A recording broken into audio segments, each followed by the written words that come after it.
Y puedes escuchar Go Live. Hey everyone. Hello. Daniel, why am I super away? No, because of the. Oh. You're not I'm away. like, where am I? I mean, you could be a little bit more here if you want to. Let me see. Mm, Are we good? I think we are, but we can leave the YouTube streaming page to know if the stream is healthy. If you want to. It's healthy. Okay. I am positive. So please, if you're here, Yes. let us know and say hello, because I can't see the streaming page. Do you want to see it? If Do you we're wanna live, see it? maybe, or if we are just Do you want to here see it? speaking in English to each other. Oh, hi, Catherine. Yeah, we are. So, Catherine, just so that Danny feels okay, let her know if you can hear us. So, I'm going to Hola, Margot. write Buenas tardes. in the Discord. Yes. Hey Hey. guy. Hey. So, hey everyone. Saludos, Hey. Javi Hav. We're live. Saludos, Undines. Bernadette, hi. Oh, live. If you want Undines nos to dice que sí nos puede escuchar. Muchas gracias, join Undines. us. Hola, Patricio. Hey. Hola, Patricio. Tranquila, Undines. Lo entendí como los. Todo perfecto. Should we get started? Yeah, but remember to do a little recap and to Yes. talk a little bit about what we do. Hey, Belts. So on Monday is our. Oh, by the way, we are using Hola, mi Hola, Olgis. I'm Olguita. sorry, I have to say hi to my mom. Hola, mi Olgis, ¿cómo estás? Jose Fels, how's? I finally fixed my notifications. Finally, Amazing. Jose So Fels. you finally rang the super, bell. super tough to just press a bell, Yeah. but thank you nonetheless. Happy you did it. Yes. So we have a new light. Well, not a new light. We got these lights about, 2 months ago, maybe? No, 3 months? more. Or maybe more. 4 months ago, maybe? Yeah, it's the one we use for the regular sessions Yeah. where you paint. Right. So it's like a round. I hadn't seen those. It's a LED light. You can actually change the temperature. Yeah. So it goes from very cool to very warm, actually. Yeah, Warmer than the one that we had before, the ring Yeah. light that we had. Yeah. And you can, it has like a little LED console where you Yeah. can control that. You can 'Cause- control the temperature. You can control the temperature and the intensity. Yeah. So it's pretty cool. It's Yeah. Pretty cool. So But right- we've been using the ring light. Yes. But we just tried with this one. And Looks I good. think it. Yeah. I'm blinded, but it looks Yeah, I'm good. blinded, but Yeah. it's good. I No, mean, we're gonna the be quality looks bumping super into good. walls after this, but I think it's gonna be fine. But it's just like the sun. Don't see Yeah. it straight. Like, don't look Don't at look it at it, straight. Or Yeah. you could trumpet. You could just say, "Hey, it's an eclipse. Don't ever." You just look straight at it. Trumpet. Anyways, so for people that don't know us, on Mondays, well, we're a couple. We're a couple of artists, and on Mondays, And a couple. yeah, we're Like a couple and a couple And of a artists. couple of artists, yeah. And on Mondays, what we do is have this thing that we've called visual conversation. correspondence. What? Visual. Oh my God. No, Visual correspondence. I was reading Ivan's name and Camila, and I, blanked for a second. No, so that was wrong. So you can This tell is that it's like called top of mind. Visual correspondence. Conversations. So And we've been doing this for 8 years. 4 months. 4 months. now. I mean, again, top of mind. Still kind of shaky, but Mm. we will be streaming with sunshades. I know. Next stream, we're gonna have those, super dark shades that like geriatric people like me have to Okay, wear. but you have to Stop looking continue at that. what you're saying, yeah, and don't read until Okay. you're finished. I'm distracted. Because you you're make me just like, you make me have this window with the chat. oh, I didn't do. Totally forced. You And then I'm distracted. no, But you can. Anyways, so we have this the very well-known visual correspondence, which is a conversation that we have between Danny and myself. And what we do is we start with an image. In this particular conversation, the one that started this year, January something, 4th, 6th, whatever. I started with an image. Then, we talk about it, we contextualize it. And based upon that conversation and that image, then Danny proposes something else to me and shows it to me, and we have a conversation, and we keep that going until the end of times. So 6 years from now. So today is Nicolas' turn. This is my turn. He's today. answering to a painting I did last week. I was going to say, amazing painting. Thank you. Yes. I was going to say that if you guys are here for the first time, maybe. Yes. We have a playlist that's called Visual Correspondence. Conversations. And there's all the conversations we've have around this project that we're doing. So it would be super cool if you want to check it out. Yeah. If you want to binge watch all of those, especially, there's a playlist for it. For the next 2 weeks after this week, we're not going to be here. Oh, so you could binge watch them. If you want to binge watch those just to see the... Because I think it's very nice, kind of like the organic transition from one image to another, to another, to another. I think it's super, super interesting. You could do that. I thought it was called Art Tennis, says Patricio. That's a very good name. That's what it's ping pong. You thought too. Our first option was Art Pong. But that was quickly thrown to the garbage. Yeah. But anyways, so today's my turn. And what I did, if you want, we can get started. Yeah. You are the one talking today. So. Yeah, I know. Well, as opposed to every other day. Yeah, you're the one talking always, but specifically today. Yeah. You know that the one thing that I've learned with you is to keep my mouth shut as much as I can. I always have to bite my tongue. Because I do have that thing that can be very annoying, very disrespectful at times. Many times in my life, I would have to I would end up just realizing that, I should have shut up. Oh my God, that was a moment to just shut up. And I didn't realize it. And I think I've gotten better. I think I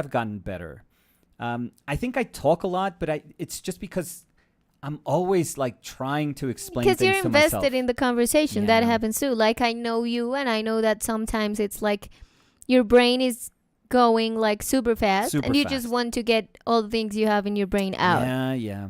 It's just it's part of my personality, but I think with you, I've gotten a hell of a lot better. I would never like to see myself be like the person that I was, where I could just talk forever. And I was listening to other people, but it's that sort of thing. And I will admit to this, when I was younger, where you're listening to someone, but you're just waiting for the chance. You're not really listening. You're just waiting for the chance to say, oh, this thought entered into my brain.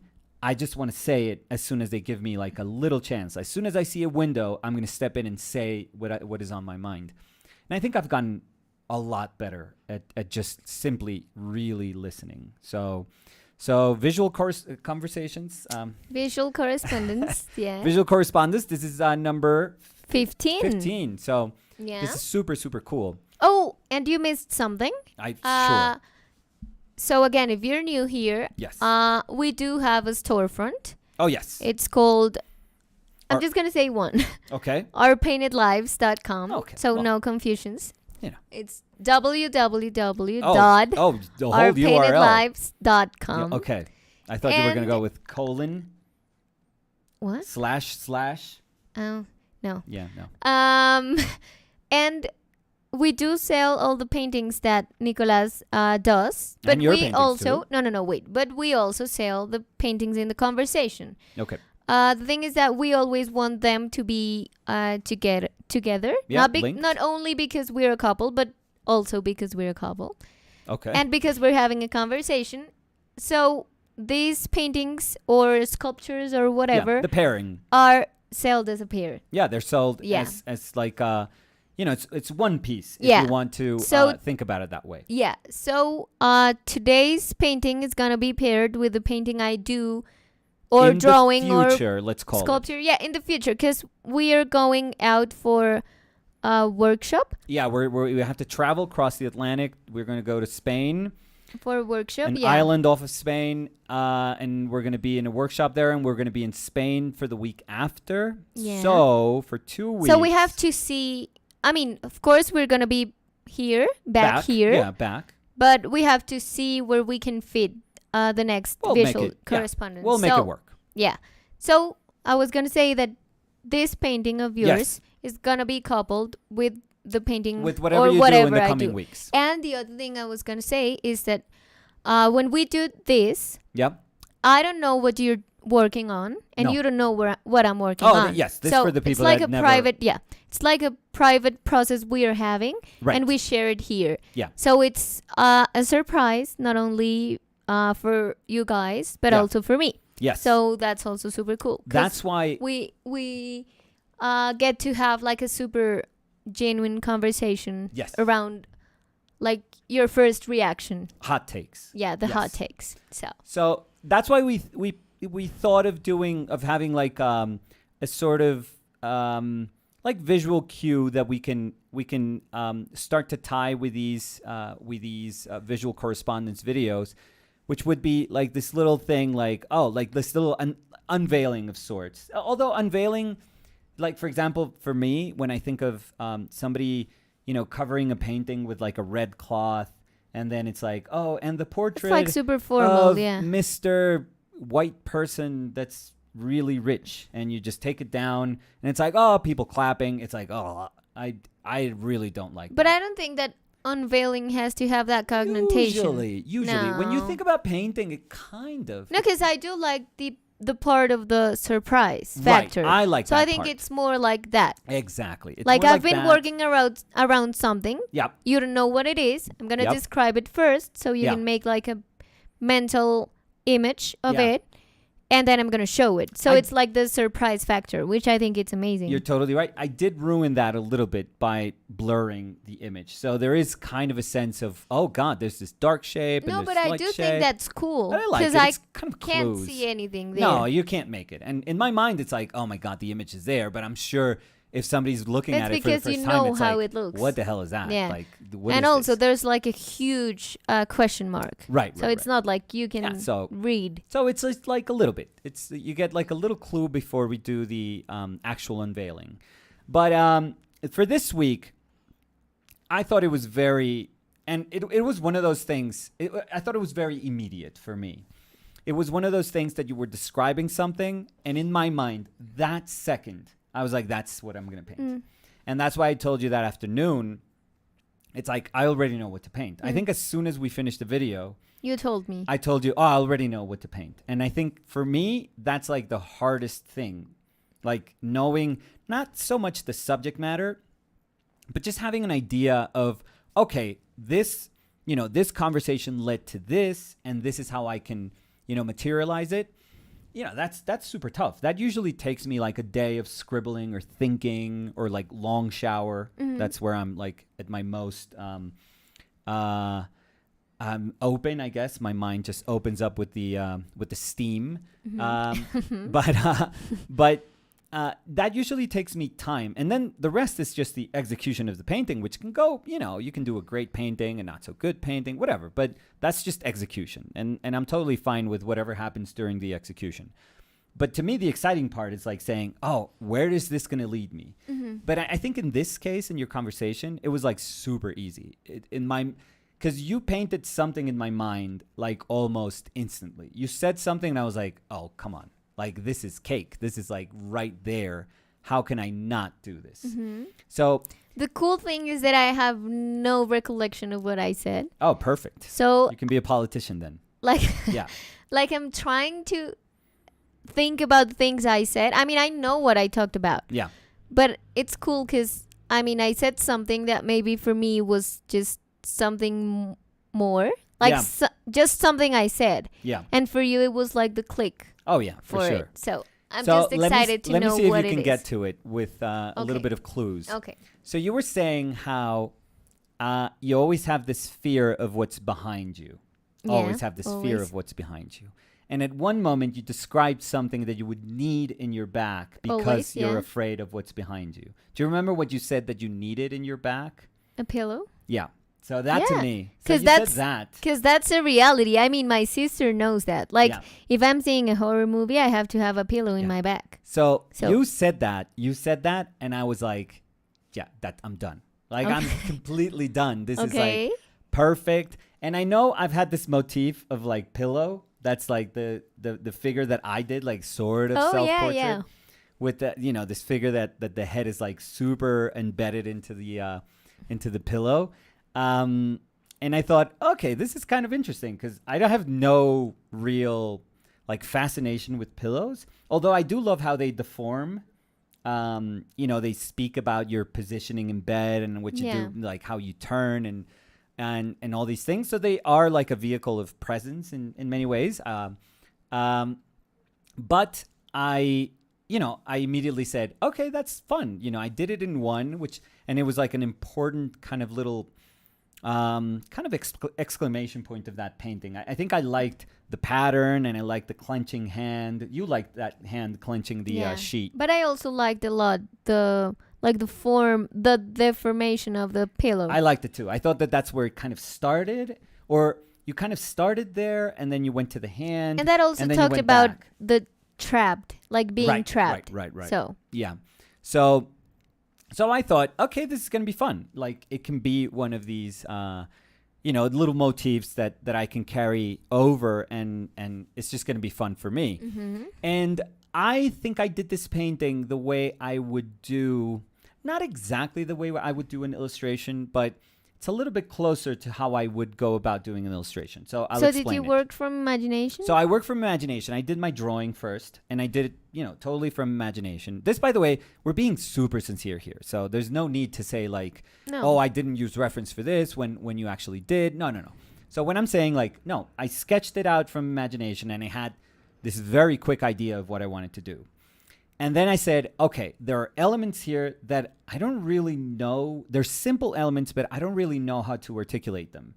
And I need to understand them a little bit better so I can paint them. Okay. So I Googled like, okay, what does this thing look like? Or what are the shapes? Well, you were studying what you wanted to paint. So I was like, what are the shapes of these things and which one can be a little better for the painting that I want to make?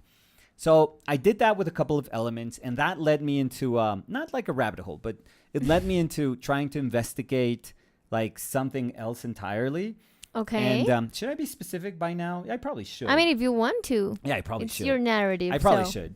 So I started with this one element, which were, well, I guess I should just say, I guess I should just be specific.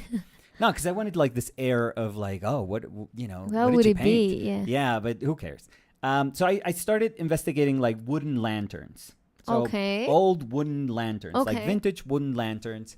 And I was like, okay, this shape is great. And then I thought, who would use like these wooden lanterns? And in my mind, I was like, oh, this has to, these are probably like watchmen, like old watchmen. So I started looking for like 18th, late 18th, early 19th century, like watchmen. Okay. And I realized that they would have like, they would carry lanterns, they would just, walk around. I mean, I guess if they saw something, they would have the equivalent of like a siren, which was like a wooden rattle. Okay, like super cool. I didn't know that. Parties, yeah. Like, grrr, but I guess it was super loud. It's like a wooden thing, like can be that would super clack. loud. Yeah. So I was like, oh, this is so cool. Like, this is kind of like a character that I would, I was immediately drawn to that character, like 19th century watchman with the lantern, maybe the rattler, like the wooden rattle, and I was like, oh, this is super super cool. But I thought, but I want to make all of that coincide with the image that I wanted to make. Okay. Which was, obviously was spurred from your comment about the pillow in the back. Yeah. Yeah. So I was like, okay, I have to make all of these things meet. And I had my drawing, I had everything, and I was having some issues with my hands. I can kind of do, you've seen me. I can kind of do this version of, I would say, like this symbol of hands when I paint hands from my imagination. They don't really make sense as, a naturalist shape that is actually, that is affected by light. I try to be kind of faithful when I try to gauge, the effect light has on form. But many times I'm like, okay, I don't really understand form that well to understand how light is going to behave when it's hitting it. Mm-hmm. And I think that was happening a little bit. So one day I asked Fer, I was like, Fer, could you take this pose? And I gave her like a broomstick. And I was like, could you do this and this? And then I took a photo of her. And my interest was entirely in the hands. And you're going to be able to tell because the hands ended up being like a nice gesture.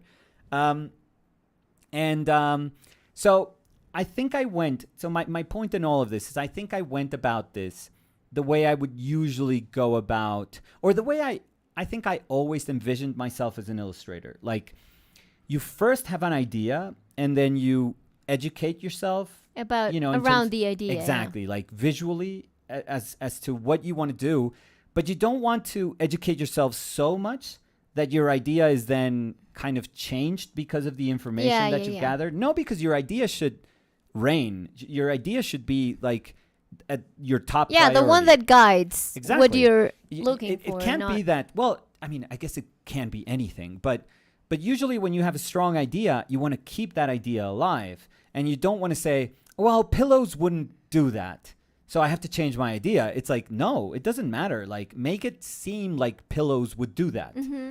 Instead of like saying, oh, now I need to do this with pillows to see how the shape they actually take when you try to do this.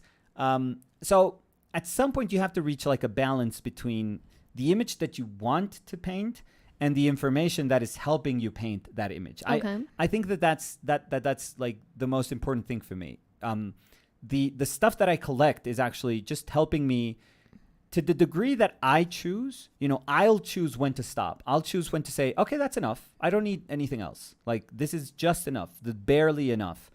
And I think I was going for barely enough. And as soon as I saw that I needed like a pair of hands, I was like, yes, but I accommodate those hands to what I want to say. Yeah. Exactly. So I think it was a very nice, it felt like, okay, I'm slowly getting to that place where I can make everything meet my imagination, but also like what you this. Studied. Yeah, but also like saying, I need these bits of information to like flesh out this image, but I want to be true to the design that I kind of came up with. Mm-hmm. And if I feel there are voids and there are things that I don't know how to quite resolve, I go to nature. I go to people that can help me. In this case, well, I can't ask you because that would ruin everything. Well, that would give me a clue, at least. So, but I can ask.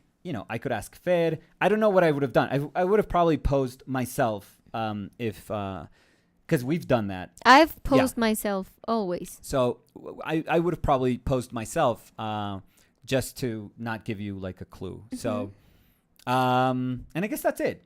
I gave you like all these elements, and I guess that's kind of cool. So now I want to see it. But I want to see it first. Sure. And then you show it. Yeah. So I think I'm going to bump. Quill. Yeah, I think I'm going to bump. I have a chair behind with all my brushes. So, let's see. So it hasn't, So it hasn't dried yet. Quite yet. And it's a little, it's a little spotty. There's some spots that dried matte. Oh, but that always happens. Like that can be because I was working on it yesterday. You didn't see me, but you knew I was working on it yesterday. So it's a little uneven, but when I took the photo, which is what everyone's going to see, I think the painting was at a good stage. I think the photo, in just trying to be super honest here, I think it's a little high chroma. I think it's a little bit high contrast and high chroma. But have you seen the painting out of this room? No, that's the thing. Because that's also the thing. Yeah, I've always thought about that. Like, when you work here, the light here isn't as accurate as you would think. Like, sometimes you do something here when we do the normal sessions. Yes. And when I go back, like when I go out and see it, it's like completely different. So you're right. You're totally right. So, well, you're gonna have a ton of light coming through. I want to see it. But yeah. So I liked it. I had so much fun. It. Yeah. So let's show everyone. So I'm gonna take. Oh God, I don't have my glasses. I can barely see the screen. So let's cover that up and let's turn this one on. Okay. Nicolas, it's amazing. Yeah? You like it? I really, really like it. It's very me, I would say. And with the like blurred image you had, I thought it was a head. Like I saw a head screaming here. Oh, down wow, here that's weird. with light. Yeah. So when you talked about the pillow, I was like, oh, maybe it's like a head screaming in a pillow. Yeah. Like I thought there was like an orange light. What happened? No. I just want to make sure everything's okay. I thought it had like an orange light. Yeah. And there was a face screaming, but I could see the face screaming. So when you like passed this to me, yeah, I was shocked because I was like thinking. Yeah. That's cool. Something super. So different. that's a good thing then. No, but this is amazing. Yeah, and now like that I'm looking at it, right, character you created, Yeah. I love it. I love her too. And like I love that her protection are the pillows. Yeah. I No. mean, The most important part of the painting was the pillow. It was like 100% like so good. she had to her back had to be, for some reason, like completely irrational, by the way. It had to look like, okay, why does she have this need to put all these like pillows on her back, like, to burden herself with carrying like all the stuff on her back. Yeah, but I also love it. Oh, go ahead. I'm sorry. No. And I thought, like, obviously her body is going to warp from just having to do that. And in my mind, like, immediately I had this idea that because she's just wrapping, like, all these, like, whatever, rope, string, or belts, or whatever it is, it doesn't quite matter. But because she's wrapping all these things around her to hold the pillows, like, she's going to have to wrap them around her head, and she's not going to be able to see. So it's kind of like ridiculous at every stage. She has this pole with all these lanterns, like, quote unquote, showing her the way, but she doesn't really know where she's going because you can't even tell where she's going because she's got all these things like on her face. And she also has like these spare lanterns, like just hanging on those ropes. Yeah. And she has the wooden rattle. I had to put it. I had to like say, okay, I have to give her like a wooden rattle. Yeah. I see it. Yeah.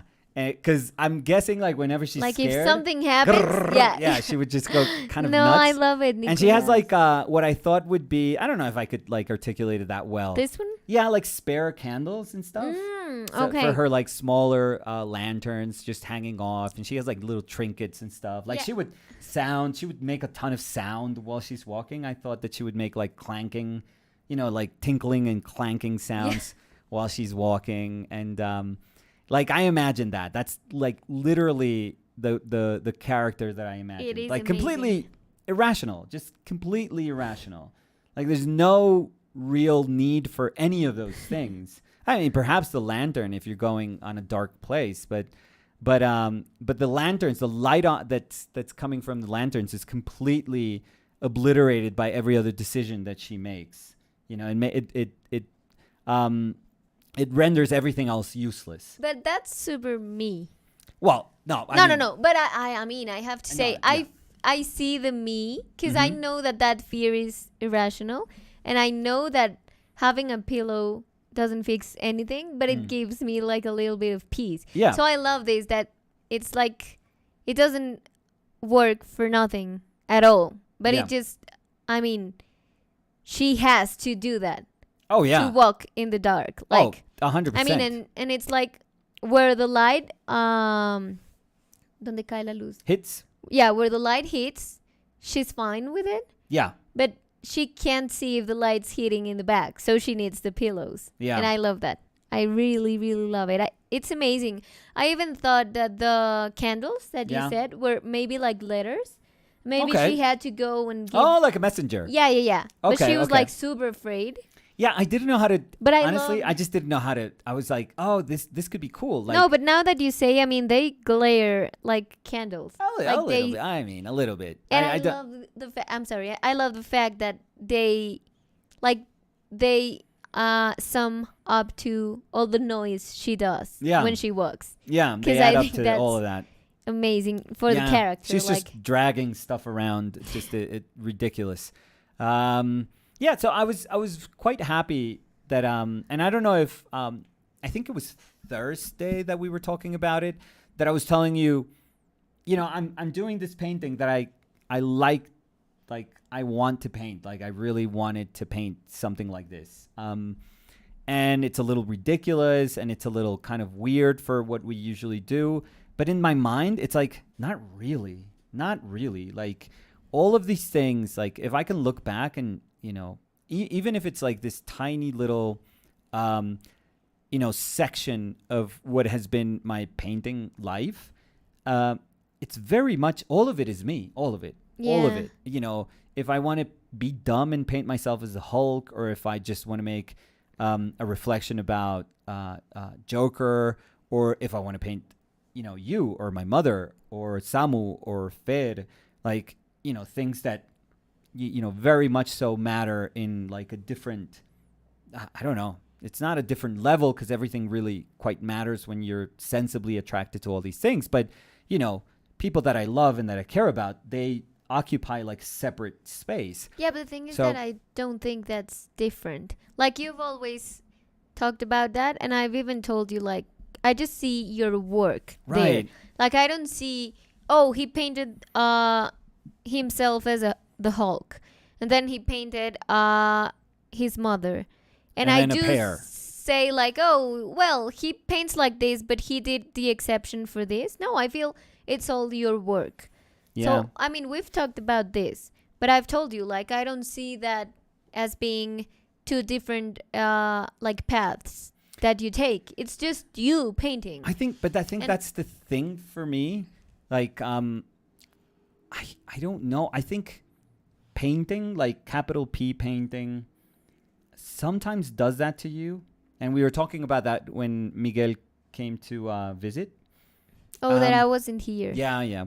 But it can be conditioning, this idea of painting and this idea, and especially if you accompany that idea of painting with an intent to kind of show in art fairs and in big galleries and do big painting, like, to take those steps to make your painting become bigger and like a vehicle of expression, like, what you say through painting, hey, it means something. You can't just say anything through painting. You have to say something that has value and weight, and it makes people think about whatever it is. But it's important. It's like it's a wasted opportunity if you don't do if you don't do that. But the thing is, at the same time, I've always loved, like, for example, I think you like him too, like David Shrigley, and it's like, what? You can use art to just say dumb things, dumb, funny, intelligent things, and that's it. Like, you don't have to, like, this scenario where you understand yourself, painter, doesn't have to always end up with you like acquiring this responsibility that is just because you decided to paint. And I always felt guilty about that, because when I started, I speak about this a lot, but when I started, I have to, when I started my career, but when I started my life, I've always said it, I have to give like comic books and toys and animation. I have to give that the reason, like that accompanied with, both my parents, especially my mother, just being incredibly supportive as, the greatest of parents can be. But I have to say, that is why I wanted to be an artist. Like in my mind, it was like, that is always, when I was little, I was like, if I could do monsters for a living, that's going to be the best life that I could ever live. And for some reason, one thing led to another, and my intent was to do comic books, and then it turned into illustration, and then illustration turned into painting. And it's so weird once you kind of like traverse this, dumb, invisible threshold of what painting kind of should be. And if you accompany that with going to museums and shows and exhibitions where you have to keep quiet and put your hands, behind your back, and you have to discuss a painting, from afar, and you're like blown away by the genius that painted those things, and you realize how much how big the space between those genius and yourself really is, I think that that's cool. And if somebody wants to embark in that road, that's great. But it took me years to realize like, oh, wait, like I can actually go back around and have painting meet with the things that I've always loved. And it doesn't have to be weird, or I don't have to feel guilty. Or, if a day comes when I just want to say, hey, I wanted to do this super classical portrait like you did. You said, for this painting, I wanted to feel what it meant to be very, very disciplined with measurement. But you said, for this painting, maybe for next painting, it's not like I'm going to throw all of that like out the window. It's just that I wanted to have that experience. And in many ways, like I think I'm at my most comfortable when I give myself, this license to just say, do whatever you want. Do whatever trust yourself, do whatever you want. And just enjoy it. If you enjoy it, I think people are going to enjoy it. Like if you show people why you decided to, enjoy doing this thing that you wanted to do, then people are going to notice that. Yeah. And I think I'm not caring so much about saying, wow, that's different, and feeling different. I'm just saying like, yeah, today I wanted to paint that. Like, honestly, that is literally what I wanted to do. Like saying, to feel okay with saying, I woke up, I had this idea. Like I would have felt, I'll put it this way, I would have felt so mad with myself if we were having that conversation last week and you described this pillow thing and immediately an image came into my mind and I would have betrayed that image that came into my mind. Like I would have felt so dumb, like so stupid for not honoring that idea. And honoring doesn't mean that I have to do like the greatest painting ever. Honoring means but just doing it. Right, that I have to teach myself to say, hey, your mind, your sensitivity, your joy is like telling you felt that hey, was the paint road. This. Yeah. This is going to be cool. Paint this. And not this is going to be cool because it's like, hey, this is a great idea and a great execution. Make a kick-ass painting. No. It's more of like, hey, you're at a moment where it's like super easy to recognize, because sometimes it's not, that you like this. Your body is telling you, your mind, your heart, everything, you're kind of giddy about painting it. Everything is telling you, paint this. So in those moments, it doesn't matter what the painting ends up being, but what matters is like you saying, I painted it. Mm-hmm. You saying like, I cannot look the other way. And I think at times in my life, I've probably looked the other way for whatever reason, because I was kind of in this whole cycle of wanting to be in bigger galleries, bigger paintings, bigger money, bigger. And usually that is, if that's the road that you want to go through, great. But for me, it almost felt like a funnel. It almost felt like, oh my God, instead of like becoming this, this painter that now has a lot of liberties and can do whatever the hell I want, I'm becoming far too conscious of the places that we need to show. Yeah. The subject matter they want. That, I was obviously conscious of what is selling best, what people want. Obviously the gallery directors were always like, hey, they loved this. Like, we can't sell enough of this. And I counted with, a great human being for a gallery director that would say those things, but would never tell me, you have to paint 4 of these. Like, I already sold 4 of these, so you have to paint them, make them slightly different, but make them all look like the one that they love. Never in like the 8-9 years that we worked together, never a single word like that. So he was amazing. I have to give him that. And maybe he spoiled me in that sense that I was like, okay, I can do whatever I want. But I also felt like that, alongside that, he was saying, we're going to this bigger fair in Madrid. So it's like, that's a really cool art fair. So you have to make something that's, that feels like it belongs there. Mm-hmm. And I was like, oh God, this is, instead of making me feel like, what can I do now? What can I do next? It was like, okay, this is what I'm doing. This is what people are recognizing me for. how can I do this but more? Like, it's always like, how can I keep this going but more? But yeah, like enhancing. Right, and I never knew what more meant. I always struggled with thinking like, how do I do bigger or better?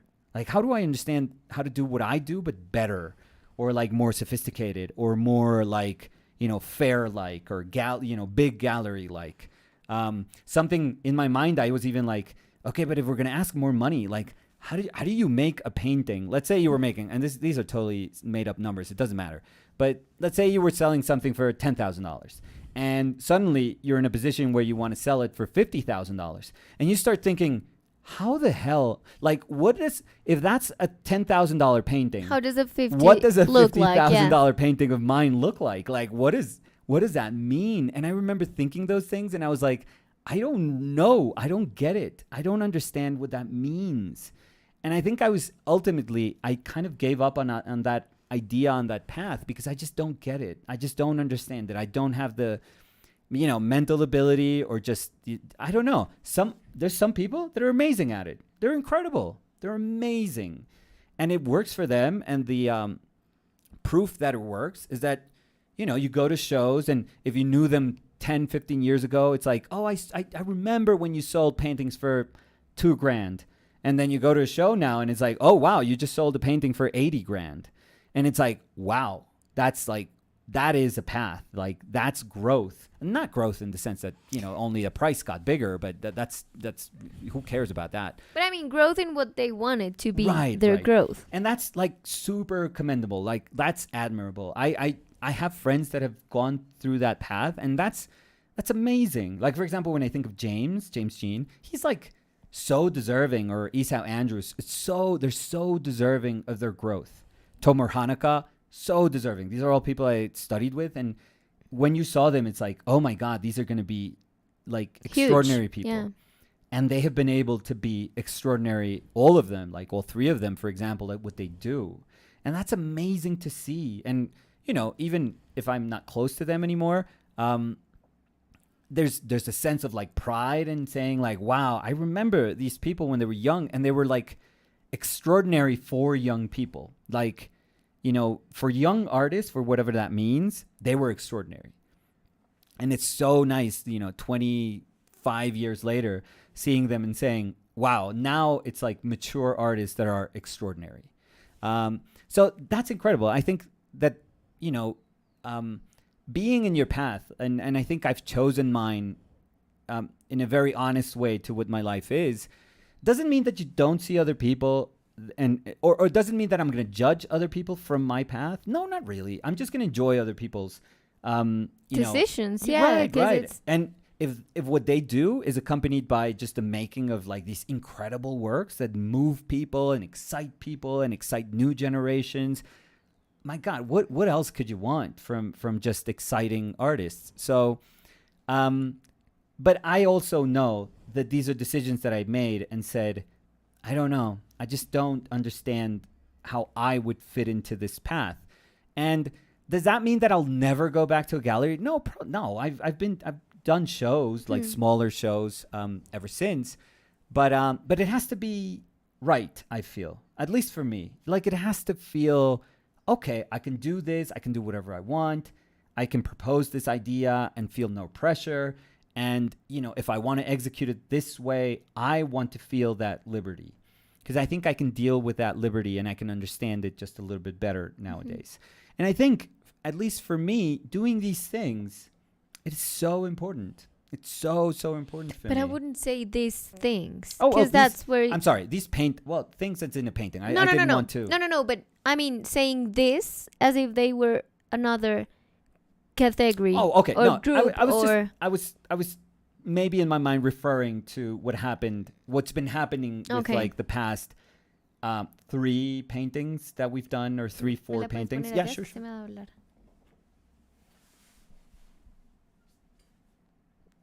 Yes. No, and I get what you're saying, and I think that we've even talked about it in the visual correspondence that you talked about, like the masters. Yeah. Right. So of we the talked Rembrandt about, and the Rockwell. Yeah.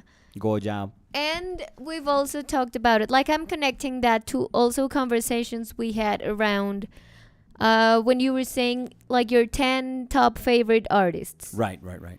And I think that's something that came in that conversation. Yeah. Something that you said, and something that I think you are like trying to fight with, and that I do see that you've been like progressing a lot with the way you think about it, is the idea of like that you called painting with cap, like P cap, Capital. capital P, Yeah. yeah. So it's like, I mean, we've even said that when you were saying the ranking, you were like, I mean, I don't know if I can group Rembrandt with Oliver Jeffers, for Right. example. And I told you, and I stand by that, I do think that at least that goes with my personality, I can. Because Right. I just think about the way their paintings or their work made me feel, like the impact it had on me. Yeah. So it's, I don't feel like I'm disrespecting the memory or the genius that was Rembrandt, because I group him with another artist that may not be as famous, and it's not going to be as famous as Yeah. he was, or as impactful for the art world as he was, but it was impactful for me. Right. That's why I'm talking about that and putting them in the same ranking. And I do think that sometimes when you do the separation, Yeah. it's because you have that things in your head. Yeah. So you have all the things you've learned in the academy, all the things. I mean, you even mentioned museums. Yeah. So you're thinking about all these like great artists and amazing artists, and you feel like that has a weight that's like, oh, maybe I'm betraying that if I'm painting from my imagination, Yeah. because I'm not following that route. Like, I'm not going there, but I'm going to somewhere else. And I don't think it's less deserving to go one way or the other. Yeah. And I do think, again, that's my point of view, but I do think they're as valuable. Like, Oh yeah. I've told you, like, I would love to have an Oliver Jeffers and I would love to have a Rembrandt. I do have an Oliver Jeffers, Yeah. but I don't think we're gonna be able to own No, a Rembrandt. but what I say is that, I mean, they are as important for me. Yeah. Like, they are not like, oh my God, but I mean, you can talk about them in the same category. Why not? Yeah. Like, why not? I think If I really, really feel the same spark when I see both of them, it's not like I'm not acknowledging the master that Rembrandt is. It's Yeah. just that, I mean, I do think that you can group that and not feel guilt. Yeah. And I do think that that's something that you've struggled with a little bit. Yes. And I am super happy that you're not trying to, like, the things you want to do, you do. I mean, you know that you want to do something and you do that. Yeah. And you, like, you've been thinking about that as worthy as they are, Yeah. and not thinking like, oh, maybe they're less, maybe I shouldn't do it, or maybe I should do this painting for me only, Yeah. because they do have the same worth. And I do think that's super, super important. And I do really love the paintings you've been doing. Yeah. You know what I was thinking while you were saying that? That, obviously all these things are in the end self-imposed. We can take ourselves out of that equation and say, okay, this pressure that I'm feeling, Oh no, but that's, I'm not going to, I don't want to feel it. But it's very difficult. I mean, Yeah. that's why and also that when pressure you, exists. Yeah, Because and- it's there. It's like super palpable. yeah, and when you are educated in any art institution, Yeah. where they makes it- teach you like, no, I mean, don't mix this with that, because Yeah. they're not the same. Yeah, I even had to, in some ways, I was part of the illustration group because we were all from illustration, but part of the illustration group that had a tendency first to paint and then to paint from life. Mm-hmm. Like, that was a whole different group from the people that wanted to paint and doing editorial illustration or book covers. It was very different. It had a different feel to it, Mm-hmm. and which was obviously super different from the people that were, in the cartooning department that wanted to do comic books or that wanted to do comic strips. But I was thinking, like what you were saying, it is sad, but like if I was given like a job at the MoMA and I could be like head curator and I could have a show, and I would have the Picasso like Damoiselles d'Avignon. Yeah. And I would have that, his most famous painting. There is a comic strip of Bill Watterson of Calvin and Hobbes where he's doing like it's one of the if I'm not mistaken, it's one of the Sunday strips. So it was larger strip and he could like take a ton of like risks on what he wanted to do with the panels. But he tells this story of Calvin entering this world that was very sort of binary and flat. Okay. So it's almost like this cubist. He's trying to navigate this two-dimensional cubist world. And if I had the chance to do something, you put them I would love to feel okay because, nobody's going to do that ever. Well, not ever. Let's hope that at some point we realize that, the genius of Picasso can be understood as the genius of Bill Watterson. But usually when they say Picasso, they want to put him right next to Matisse or, people that are like, okay, these are two of the... Yeah, like the legends of these art. are two of the biggest artists of the 20th century. Like, of course they can be together. But when you think of like, but you're not going to put it with one of the biggest, cartoonists of the 20th century. Like, what? No, come on. Like, that's not even... Like, that does not compute. Like, this is high art. This is, newspaper art. Like, you don't put those two things together. That's ridiculous.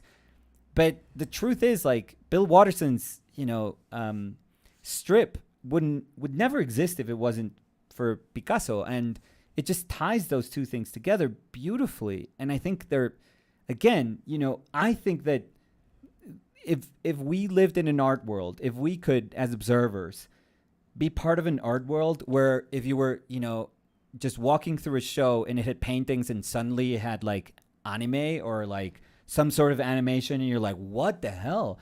And then you realize, oh my God, like these things make sense. Yeah, they kind of have like a narrative. Yeah, these things make sense together. That's why people sometimes are super...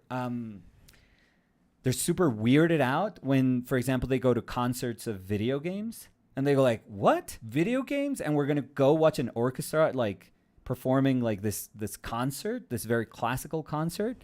And you're like, hell yeah, those pieces, like video games sometimes have music that is like some of the most amazing music you'll hear. And of course those two things can meet.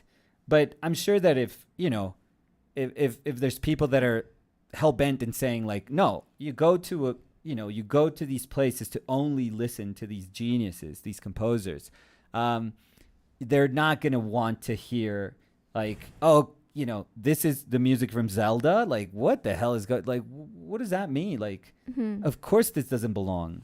And it's sad because it's always thought as if it was like a disrespectful thing. Yeah. Or like a dishonor. Yeah. I think not only in music and painting and all that things where you have like that masters. Yeah. That can't be paired with something else. You're right. Like it would be offensive. It would be completely offensive to their work, to their legacy, their memory. It's like, no, you do not put these two things together. You put them together with like the greatest of composers, the greatest of writers. But you don't. Like, if you think of Rodin, you think of Victor Hugo. Like, you can think of those two together. And you can think of Debussy with Impressionists. But you do not put, like, things that don't belong in there, which is kind of crazy. And I know that I'm sure there's curators that are far more exciting nowadays. But it doesn't happen enough, Quite I feel. often, yeah. It doesn't but happen enough. But I do think that we are in a point that we are kind of understanding that grouping them or thinking about them referring as like the art masters, and doing reference in your head with some other artists that you enjoy, even though they're not as big, or maybe they're not even like internationally known, that's not bad. And that's not like degrading for the bigger artist. Yeah. It's just something that happens. And I do think that even the people that say, oh, no, no, they're untouchable, just group them between them. Yeah. And that's all. But that's They do. No, but I do think that they do have like that connections in their head. Like maybe they see something that a local artist does. And they think, oh, this reminded me of that. And I do think that connections are okay. Like, if they're in your brain and you have them, why would you neglect them in, for example, a curation of a museum? What you were talking about, like. Yeah, but it doesn't. I don't see those days coming like super. Yeah, but I do think. I mean, what you quickly. said. Yeah, what you said of the MoMA curation. I would love to. Yeah, I don't see that happening soon. Yeah. But I do think that it's good if we could start like doing that in our heads. At least keeping the guilt out of that connections. Right. I think it starts there. Like you're super right. I think it starts by saying these can be together. And I don't have to feel bad. No. And you don't have to explain it. Like, if you just look at the things, like, they will find a way in which, like, if you just let them be, they will kind of find a way how to articulate that relationship together. You don't have to, like, jump through hoops, which is, like, what curators sometimes do, that it feels so forced. But there are certain things that maybe if you looked outside, it would be quite wonderful. It's almost like almost, but it's not quite there. But when Hockney decided that he was going to paint in an iPad, and he's got all these iPad paintings that are quite terrible. They look like paint. They look like they were done on Microsoft Paint, and but that's great. That's great. They're not great paintings. But it doesn't matter that they're not great paintings. What matters is that he was like, oh my God, I'm 90 years old and I look at this tool. I'm going to use this tool to paint these like little, scribbly paintings. And that he understands, like, when I went to the Tate, they had a whole room only for his, iPad paintings. And that's what felt great. That's what felt like, my God, like there was a whole other room of that, like a video installation of the seasons, this going through the same path but different seasons. It was incredible. They had a whole room full of his drawings, a whole room full of his paintings. So it was wonderful to have like all these little stations like in this one show. And I think it works well when it's a retrospective and it's an enormous artist with like a huge range. Like, of course they can do that.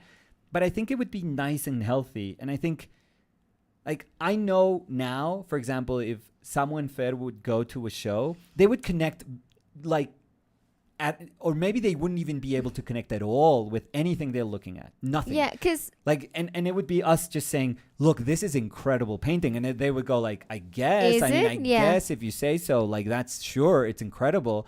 But I'm sure that if they saw, like, something that they would go, like, oh, my God, this is, like, a cartoon that I've seen. Or this is, like, something that it was a cartoon, but I've seen on a meme. And now I can tie it together. And now it's in a show. They would be like, okay, now this show belongs to me. Like, now I can say, oh, I went to the show and I probably liked, it doesn't even have to be, like, the best part of it. But it's the part where they connected with. Yeah, because I was going to say, I was thinking about that when you said it. Even when you said about the music, like the orchestra for Zelda, for example, I do think that there's a lot of people that are like, no, that's terrible. But I feel that that's more welcoming for a lot of people. Oh, yeah. That feel that they are like, that they can appreciate that from afar because they're not part of. Right. But when they see that kind of things, they can say, oh, I can relate to that. I mean, I know nothing about music or about like the masters of music, but I do know Zelda. And I do enjoy being in the orchestra, like being in the show of the orchestra and seeing the compositions of Zelda. And I do think that that would be also amazing in museums. Not only what you said, it's not like only now they have to put like a meme and a painting. No, I don't feel that that's the only way.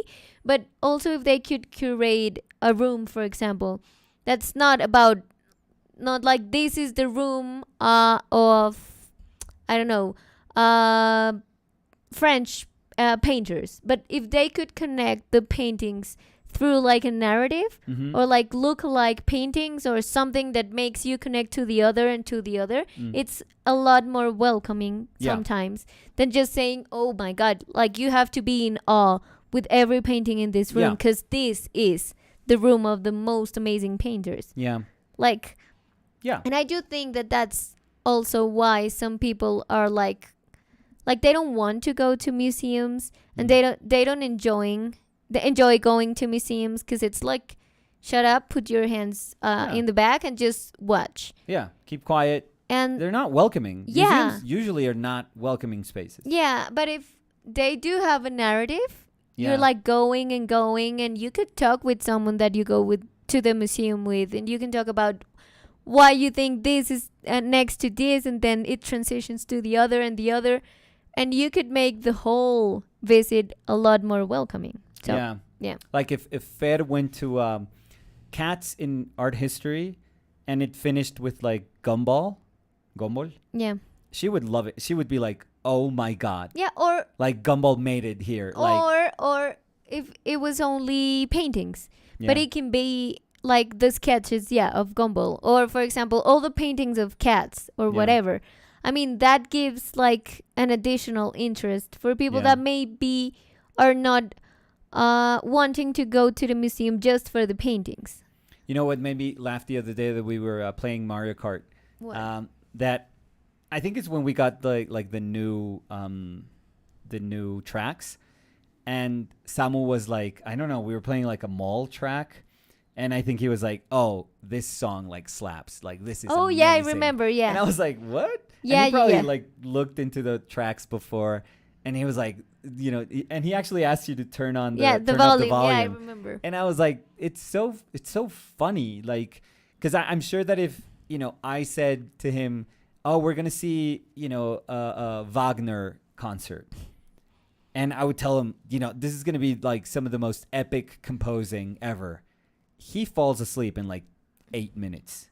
8 minutes in, he's like, the fat lady has sung. Like he's out cold. But if I told him like, Samu, there's gonna be a concert, like a whole philharmonic, and they're gonna play Mario Kart music or Mario music, he's like, yeah. He's like, hell yeah. Like I'm sure that he's gonna be like, I want to recognize those songs, and I can totally listen to this. So I do feel that there are ways, but it's always like, I always feel like it almost seems like when they want to do those things, they're dumbing it down for people. It's like, oh, we're taking this, and because we're going to try to make it for the people, we're going to dumb it down, and we're going to make these experiences that are sometimes cringy or sometimes like, super simple, but just so that we can attract people. And it's that whole dilemma of, and in literature, it happens quite a bit. And we were mentioning Neil Gaiman, I think, last Thursday. And I think he's a very strong defender of saying, if your kid starts to read with, anything with Harry Potter books, great. Whatever gets them to read, like Percy Jackson books, great, amazing. It doesn't matter. Or Crepúsculo, what was it? Twilight books? Twilight. Who cares? It's like, if that opens the door to reading, great. And there's this other camp of people that go like, yeah, but I read Crime and Punishment when I was like 12. So you can have somebody who's younger read something that's amazing. And it's like, yeah, sure, but it doesn't matter. Like, and I think I'm of the camp, like Neil Gaiman camp, where I think that, if you can get that foot in the door and say, like the interest for, blah, like there's this world that is accessible to you, that, maybe you've always thought that, no, it doesn't belong to you. And no, and this is just for like bigger than life artists, and that the way you should behave is completely different from the way you behave in regular life. If you get people into that door, and that I think it's amazing. Yeah, that they don't feel like they have to enter like by the grand entrance to be part of art, for example. But Fer has Procreate. Yeah. And she was like, oh, I'm super into the TikToks of how to paint and procreate. And that's super cool. Amazing. Because now she's more interested in painting. Yeah, literally. And that's just the way she's going to get in touch with painting. But if, for example, that happened and you were like, no, Fer, I mean, I'm going to give you a book of Cezanne. Or I put like a bowl of fruit like in front of her. And it's like, nope, stop doing like your tutorials and the way people are teaching you. No, we're going to look at this fruit. We're going to, punto de fuga, how measure, do you say that? like vanishing point. Yeah, we're going to do vanishing points. Come on. Oh my God. Like, she would like erase procreate in a bit. Strip me from my father title. Like, take my kids away from me. Because that's like, come on. So I think that a lot of what we do, because a lot of times I think, it's very nice when we realize that people in our audience usually tell us, I have a second job. Like I have a job. Like painting is the thing that I love to do, but I actually have a job. I have a 9-to-5 doing something completely different. And I love the people that just are attracted to painting because they are attracted to painting. Mm-hmm. And it doesn't have to be I'm not saying that there's not a bunch of artists that are part of our audience too, but I love when people just say, hey, I have just one day a week where I can do this. Sometimes I feel super guilty if I can't, but it's one day, maybe in 2 weeks. And that we can actually talk to all these people and say, don't feel guilty. Like whenever you can do it, painting can be as grateful and as welcoming to you as, if you did it, every single day. Sure, if you do it every single day, that's how, that's how you acquire like this connection, this relationship, and you can strengthen that relationship. But it doesn't mean that if you don't have that, you can't paint. It doesn't mean that it's like the doors of painting are closed because suddenly you don't have time to do something that you are attracted to and you enjoy. Yeah, and it's also like, because when you were talking about how you like that the people have different works and are here, I also love that there's people that say, hey, I'm in school, like in high school, and I'm interested in art. And there's people that say, hey, I have masters in art, and I'm here too. And they can exist in the same space without feeling like, oh my God, if I haven't have like a degree in art, I can't be part of this conversation. Yeah. Or like stepping in and saying, the conversation here is like way too I'm interested much, in like this. way too sophisticated. Yeah, but I'm not in that level, so I'm just going to leave. Yeah. And I also love that of our channel, and it's that it's super welcoming. Yes. Like it's open to everyone. Everyone that wants to be part of the conversation, the art conversation, the lame conversation, Always everything. Lame. I mean, Mostly everything's open. Yeah. And I think that's, I would love to believe that outside of what we're doing in this moment in my life, I could give myself these opportunities to do paintings like the one I did today. But I don't think it would be easy for me. I don't know if it would be possible. Maybe it would be possible, but it wouldn't feel as, right as it feels, at this moment. Because, right now, it just feels like, yeah, you can do this and feel okay about it and feel great and feel excited and feel like you're painting. And it's just, for me, that's like priceless. Because it does make me feel like, wow, my painting is moving somewhere. Like I'm doing all these different things that I remember when I was not stuck, but when I was doing these paintings where I would repeat things, like 10 years ago, that I would repeat figures and I, ended up painting those things for like 5 years or something like that. I remember I was at a point where I was like, what do I do? Like, do I just repeat figures like forever? Ad nauseum? Like, what is this? Ad infinitum. I'm sorry. And what do you do? Like, where is this road end? Like me just repeating 1,000 times a figure and deconstructing figures all the time. So, it's really cool because at that moment in my life, I could have never envisioned that maybe my road was going to be simpler, but it would feel like I was moving further, further not meaning anything, but further in the sense that I could move instead of just hovering over. It's not a static painting. And we've also talked about this, like how people sometimes say like, oh, I mean, I loved when these artists did blah, but they changed. It's like, of course they change. I mean, they're human beings and they change. Yeah. Why wouldn't the painting change? Right. If they do change, everything changes. And I love that you could see the growth of an artist. And I'm not saying growth like, oh, he's getting to be like better with his technique. No, but like the change of the artist's life reflected in the artist paintings or work. Yeah. That's amazing. And I do think that that's also amazing that you say, I feel like it's moving. Yeah. Because it makes you realize that you are moving along with your painting. Yes. You're not like painting in something that's back, like stuck there. Yeah. And you have to go back, paint there, and then go back to your life that's moving. Exactly. No, it's moving with you. Exactly. That, oh, wow. Like I'm at a totally different point. Yeah, and I have to go back. But when I sit down, I'm like, okay, let's paint this very classical portrait, which is totally fine. And let's speak about fundamentals of, construction and structure and, form, which again, 100%, 100,000% fine. But in my path, it would feel like, okay, my life is like this like fireworks. And now suddenly quiet everything down because I'm about to paint. Yeah. And it's like this, religious kind of sacred thing where I have to find myself saying, if I don't talk about fundamentals, like I'm not really doing anything for painting. And yesterday I was talking to Alexander Wilby, by the way. You should follow him. He's amazing.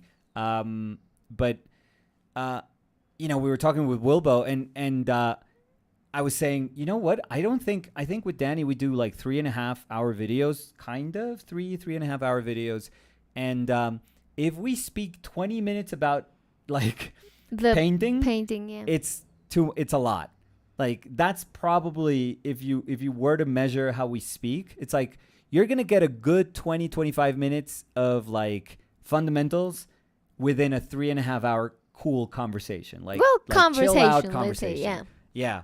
And I was telling Wilby, I was like, dude, I don't think I could do 3.5 hours every single day of, fundamentals of painting conversation. I'm, maybe there's other people out there that can do that, but I'm not that person. Yeah, because I don't think that when you use the example of fundamentals and you feeling like if you would sit down to paint thinking about fundamentals, you would be stuck. I don't think, and I need to clarify this to everyone, like it's not that you're saying that wanting to paint according to the fundamentals, it's being stuck, but it doesn't make sense with your path. Exactly, that's what I said. And I think that that's what has to happen. Like if you do feel like you're moving and you're learning a lot about fundamentals and you want to paint according to that, that's awesome because that makes sense. Right. Like with your path. This painting does not happen if I'm not aware of value. Oh, 1,000%, yeah. It just doesn't exist if I'm not aware of value. And a lot of things like anatomy, like... Yeah. There's like structure in there. There's gesture in there. There's, a lot of like putting, like cobbling things up together. But there's a lot of the things that I enjoy that, that yes, you could actually dissect them and put them on a list and they would be integral parts of the construction of painting. They're there, but I think they're there without even trying to be there. They're just there because that's the painting that I wanted to paint. So, I think I've turned into a painter that realizes, hey, you can actually see those things happening, but you don't actually have to, speak or dissect them, like one by one. Them. Right. Or you can, but again, I'm not the artist to search for if you're looking for that. There's amazing people out there that if you want to, like, we've always said this, like Stephen Bauman, James Gurney, Stan Prokopenko. Yeah. Like, if you want to look at stuff that has to do with structure, or if you want to, look at stuff that has to do with construction, if you want to learn about painting and color. Like, there's people out there that are fascinating.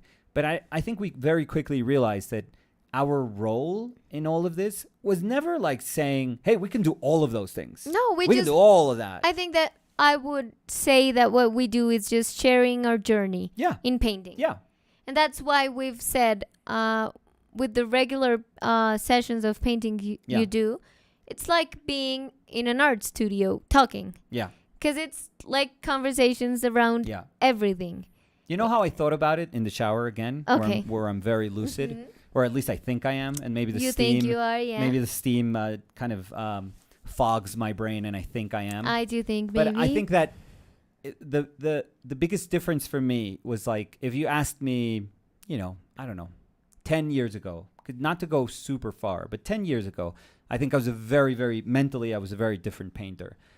I would understand the value of my life by visualizing the paintings that I was able to produce. So if you would have told me, what does your future look like? I would have said, my mind would have immediately gone like to larger paintings. What am I going to be able to paint in 10 years? And like bigger, larger. Probably, yeah. Sometimes when you think of that, it's like how people think. It's like, I want to go to outer space and I want to build the tallest building, and I want to construct the quickest train. But 10 years ago, I would have closed my eyes and try to like imagine like, I wish I could go there. Like, my life is going to be defined by the ability to make those paintings. And if you ask me now, I think that I see painting as an accompaniment to my life. Like, I want to visualize a life that's being accompanied by painting. Like, that is, and I know it's the same words, and I know it's just constructing two phrases like differently, but it's an enormous difference for me, because I kind of see my life first, the integral kind of definition of my life first, and hoping that I have the chance to say, painting is going to be this, the best friend that I could ever have, that's going to accompany me in this journey throughout, whatever years I have left in me. That is like amazing to me. That to me, which is a super abstract idea, is far more like even digestible. But I can understand it far better than thinking, oh my God, I have to paint the paintings that I haven't painted. Yeah, but like, I'm getting older. I haven't sold things for as much as I wanted to. I haven't been part of the galleries that I should have been to by now. I've already hit like this age. Like, what am I doing? I'm falling asleep. Like, if you let those things be the things that are going to define your life, you're always going to be kind of lagging behind and like chasing them, never quite satisfied with them, because it's going to be super hard to reach them, because, the chances are that some people, extraordinary people, sometimes some people that are deserving, a lot of people that are undeserving, but are going to get to those galleries. And some people are going to reach those prices. And some people are going to be able to paint those large paintings. But there's always like very few. And if you shape your future, or if you try to understand your future by, these extraordinary examples, these things that don't happen often, like, you are bound to feel like your life was failure. You're bound to feel it. You're setting yourself up for saying, I wasn't good enough. Yeah, because you're saying success is going to be this. Right. So you would have to change. But it's like this. You have to change your life. You have to change the way you execute your painting. Yeah. To try to get to that. And as you said, it's something that there's like a small. The tiniest percent of artists are able to do that get there. Yeah. So it's like I think it's super healthy to think like, no, art is going to be part of my life.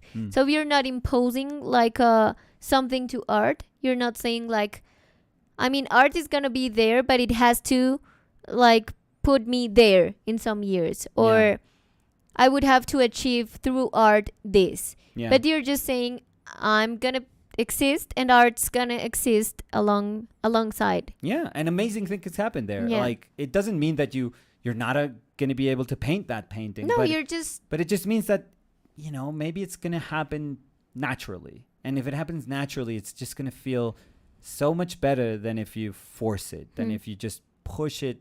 Because sometimes we think that what I need to do is just, lock myself up in my studio and paint for 2 years and I'm going to be able to paint the rafters of Medusa. Maybe that's not true. Mm-hmm. Maybe you do paint for 2 years and maybe you do paint enormous paintings. And it's sure. They're there as evidence that you worked your butt off for 2 years, but maybe it doesn't do much for you. And also when you say this, I also think about what we were talking about, being true to what you need of your painting in this moment.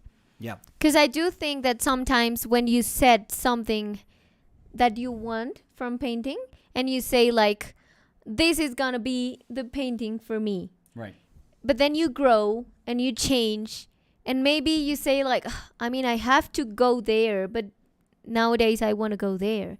So it's also something that can make you feel guilty, right? Because you're not letting your goals with painting change with you, but you're forcing yourself to shift in the way you set your goals some years ago. Again, this is, we have different set of goals as artists, but we do share a very fundamental kind of DNA, and that's why we're together. But again, this is us. This is our voice here. Yeah. Well, it's you and I. Yeah, and you speak from your path. I speak from my path. Our path obviously intersects quite a lot. But it's different. Because we are, that's what attracted us to each other. But it's very different. Very, yeah. And hopefully what people also understand is this is not instructional as to how. No, that's why I started saying this is a documentation of our journey. Yes. It's not because we never said we are going to teach X, Y, or Z. Yeah. We're sharing what we think, what we want from art, what our art process is, and that's it. Yes. It doesn't have to be right or wrong. It just is. Yep. So, okay, so I think we're good. Yeah, read the comments. Yeah. A lot of hellos that I think we said hello to a lot of people. So it's down, because it was... you read there. Yeah. Ivan says, buenas y frías tardes. We're not super feeling it, although I am wearing a jacket. I am. I'm using my... this is my comfort sweater. It's very nice. Say. Yeah. It's super big. Yeah. Yeah, nice. It's super, super big. And it's super cozy. Yeah. And I always use it when the day is super cold. Yeah. So it was getting gray and cold. Yeah. I had a lot to of people, put it on. I guess people that have seasons, they're used to, if it's warm outside, they can turn up the air conditioning or they can just, or they crack open a window and it's just warm and fresh. AC or... No, we don't have air conditioning or heating. Nothing. No, we don't have seasons. So... when we're like reptiles. When it's cold outside, we're cold. If it's warm outside, and if it's cold, we put a sweater or a jacket. Because I've seen many people when they stream, it's dude, you're wearing shoes or you're wearing a jacket or you're wearing a hoodie. It's what? Fer walks around wrapped in a blanket. Yeah, and all Samu day. too. Yeah, and Samu. Oh my God. But yeah, it is what it is. Anyways. Camila Quequero. Hola, Quequero. Ferreiro. How are you? Says hello. Bernadette says little shade smiling. Sunglass. Oh yeah, Alejandro had said emoji. you will be streaming with sunshades. Yeah, I can't read anymore.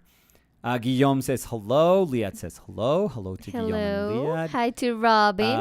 Ro should be in a separate continent by now.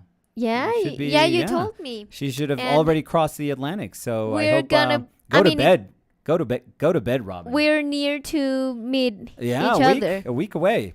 That's awesome. Miguel dice, hola, ¿qué hubo, Miguel? Muy chévere haberlo tenido acá de compañía. Dani. No estuve, pero no pude. Sí, pero quedamos debiendo la visita. Sí, toca. Patricia had said it was called Art Tennis. It's a good name. Sí.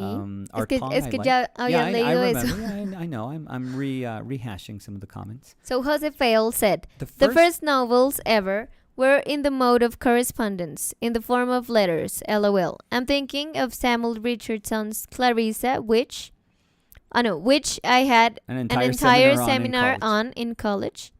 Of course, whose definition of novel are we using? I believe this novel was published in the 1700s. Yep. 1700s. Serially, of course. But in the forms of letters from Clarissa to her family, friends, etc. That's awesome. Yeah, that's, in a way, I mean, I don't think it's a novel, but I'm excited to see how far we can stretch it. And, when we can see, in the same way that, we had 400 paintings when we did 2 years of our painted lives, I'm going to be excited. We are doing, because I don't want people to think that. The first 2 years, I guess. Yeah. But when we looked back and said, oh my God, I think we had almost 400 paintings. And we could even see how we've changed. Yeah, everything. Because, I mean, at that moment, I was but I wasn't in the screen. Yeah. I was editing. Yeah. But I could see how my edited change. Yeah. Addition, however you now said that you're an change. internet star. Well, no, I'm not. Star. Never. Superstar. Why would you say that? I'm like the least famous I'm saying what people say. I'm only echoing what people say. No. But what I was going to say is that when I look back and I see you talking to the camera, oh my God, it's like another person. Yes. Like the intro video, it's like, hey everyone. I mean, this is me. We are the way I speak always. Yeah. But that was when I started, frightened. Yeah, but like when I started, you were terrified. Oh, deer in headlights. Yeah. I thought the camera was going to shoot me. Yeah, and I think it's super cool because now we're comfortable here talking to the camera. Yes. But for the intros, I had to go to the other room for you to be able to speak. So I can't see you. I think that's I still can't see you. I think it's super cool to have this. Yes. Maybe in some years and Look be back. able to revisit what we did and what we talked about. Who knows what paintings or sculptures or drawings are going to look like? So that's pretty exciting. Thinking of not knowing feels very exciting to me. Marcelo says, hi, everyone. Marcelo. Hi, Boa tarde. Nice. Alejandro says, where in Spain where you both will be? Initially, we're going to be in Menorca, and then we're going to be in Madrid. Jose fails, message retracted. Please, Jose.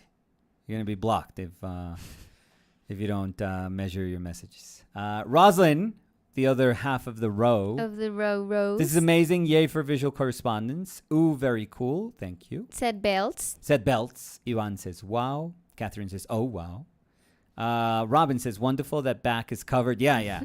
She can't feel like somebody's tapping her on the back. She's not scared anymore. No. If a rock falls safe. down from, in that cave, she's not going to feel it. OMFG. This is awesome, says Alejandro. Mm-hmm. Jose says, I love that light. I love warmer light. I actually like warmer light too. 100,000 million times. I hate the blue light that I had in schools and in doctors' offices. You know that I've always, when I was younger, I used to hate bars that were cool light.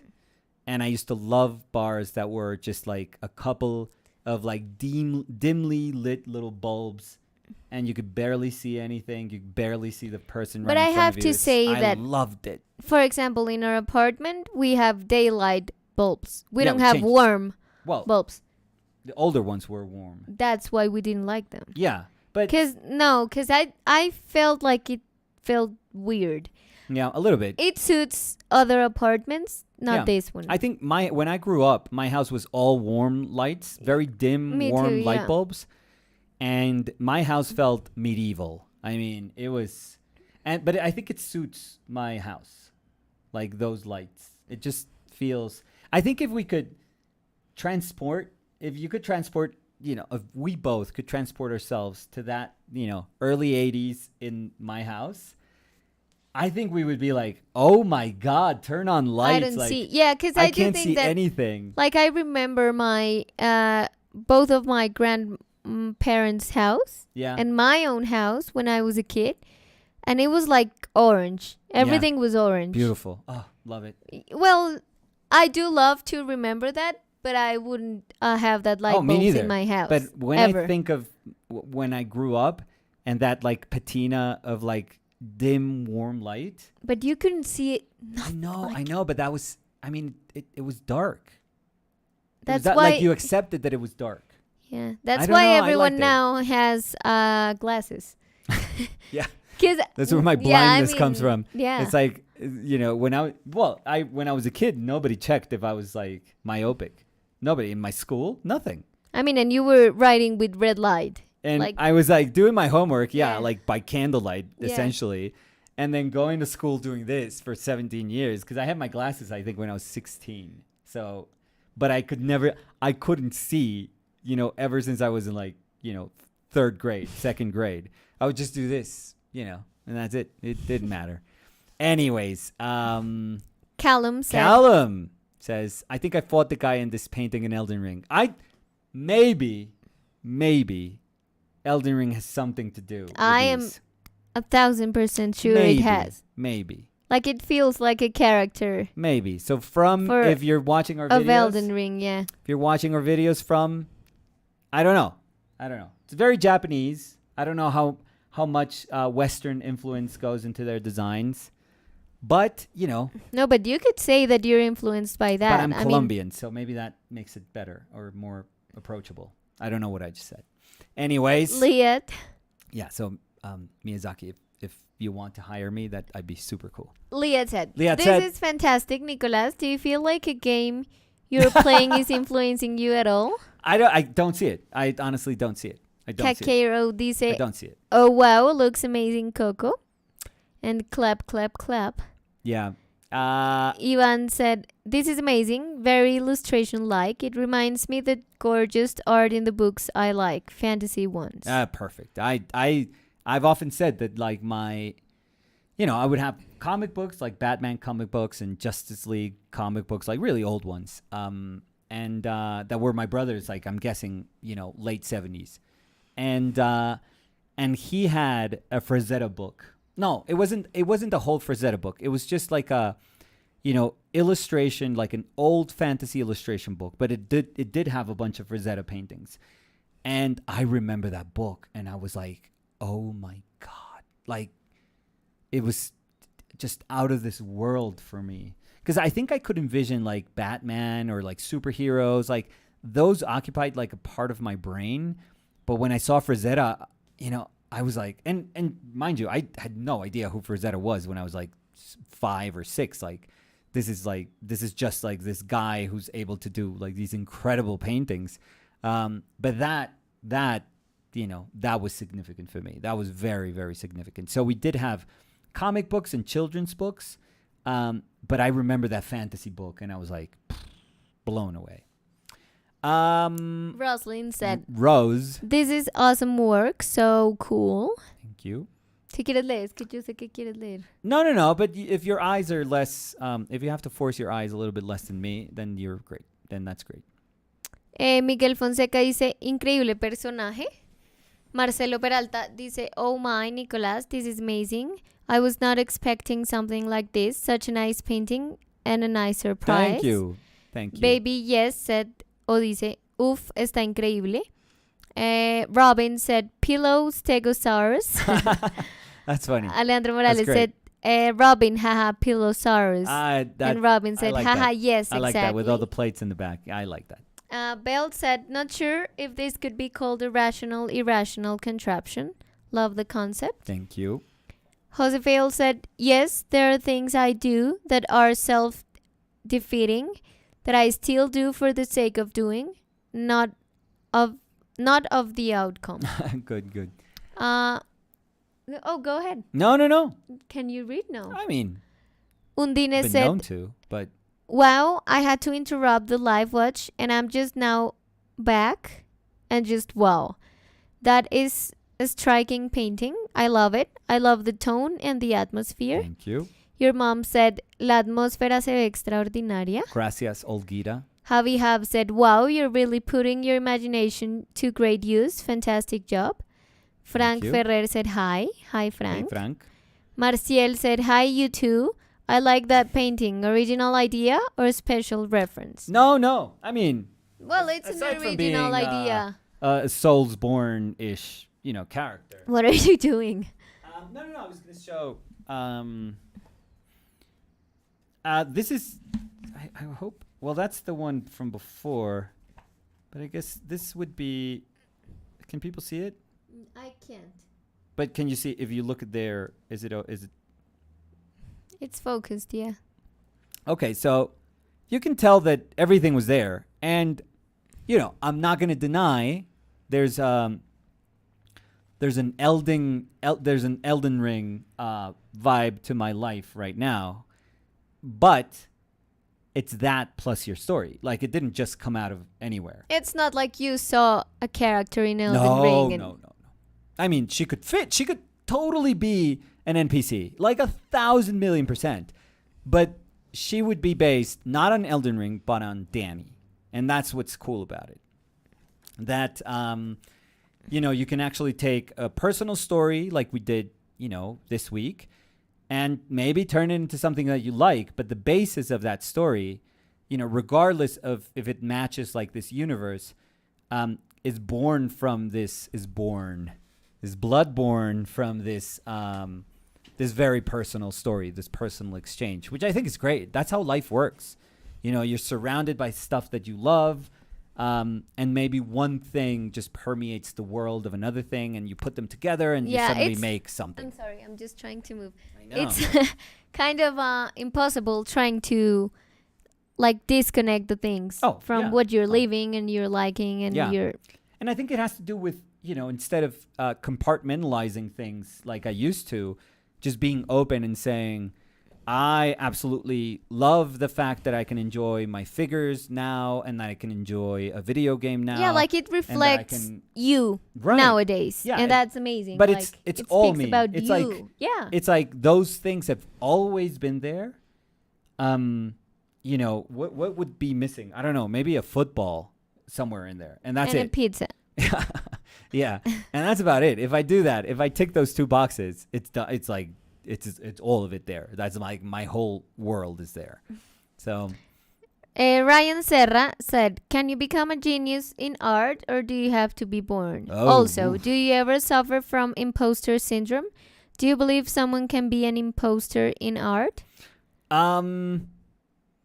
Imposter syndrome, I think a lot of people, I think, and I would include myself and me. Because I've told you that I just didn't want to talk for you, but I think we both can feel at times like undeserving, of things that we do, for sure. Or like I don't fit here. Like they're gonna know that I'm not what they think I am. Like I'm a lot less than what they think I am. Every time I think when we did videos or when I'm going through a live video and I feel myself struggling, it's like, oh crap, like I don't know if I should be in this position where I can talk about painting and I can talk about solving something if I'm struggling. Yeah, like this is the moment they're going to realize I'm not.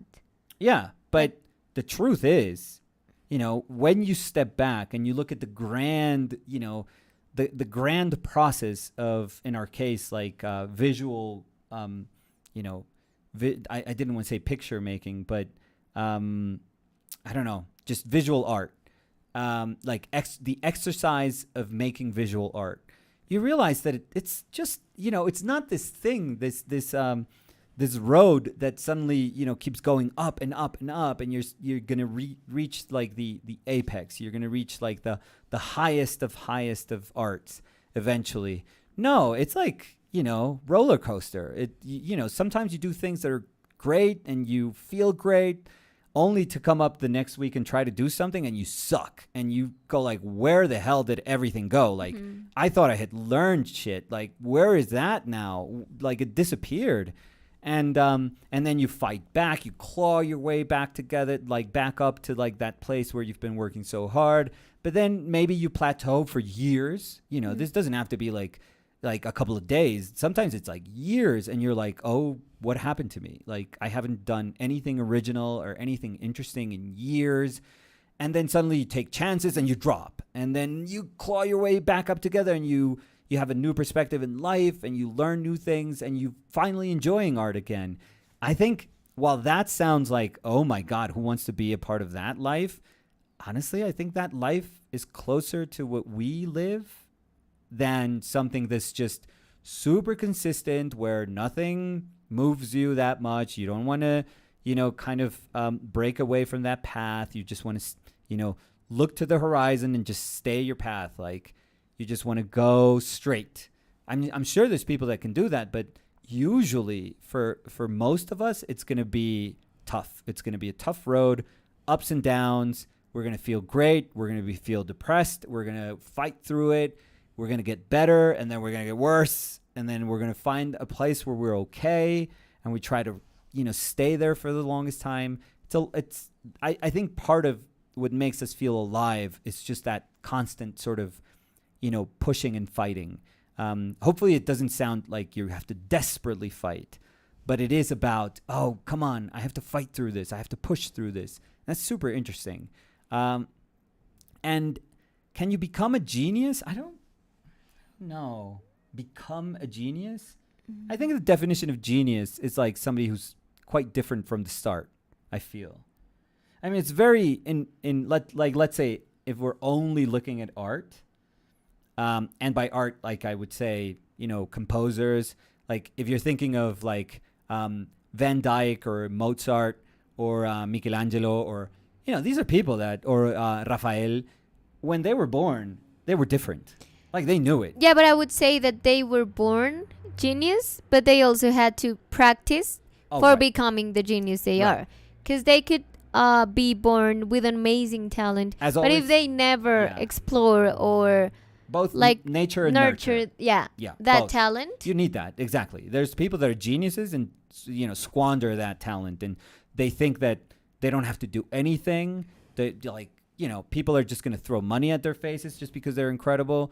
No, that doesn't work. Yeah, well, maybe it works for some people, but usually it doesn't work.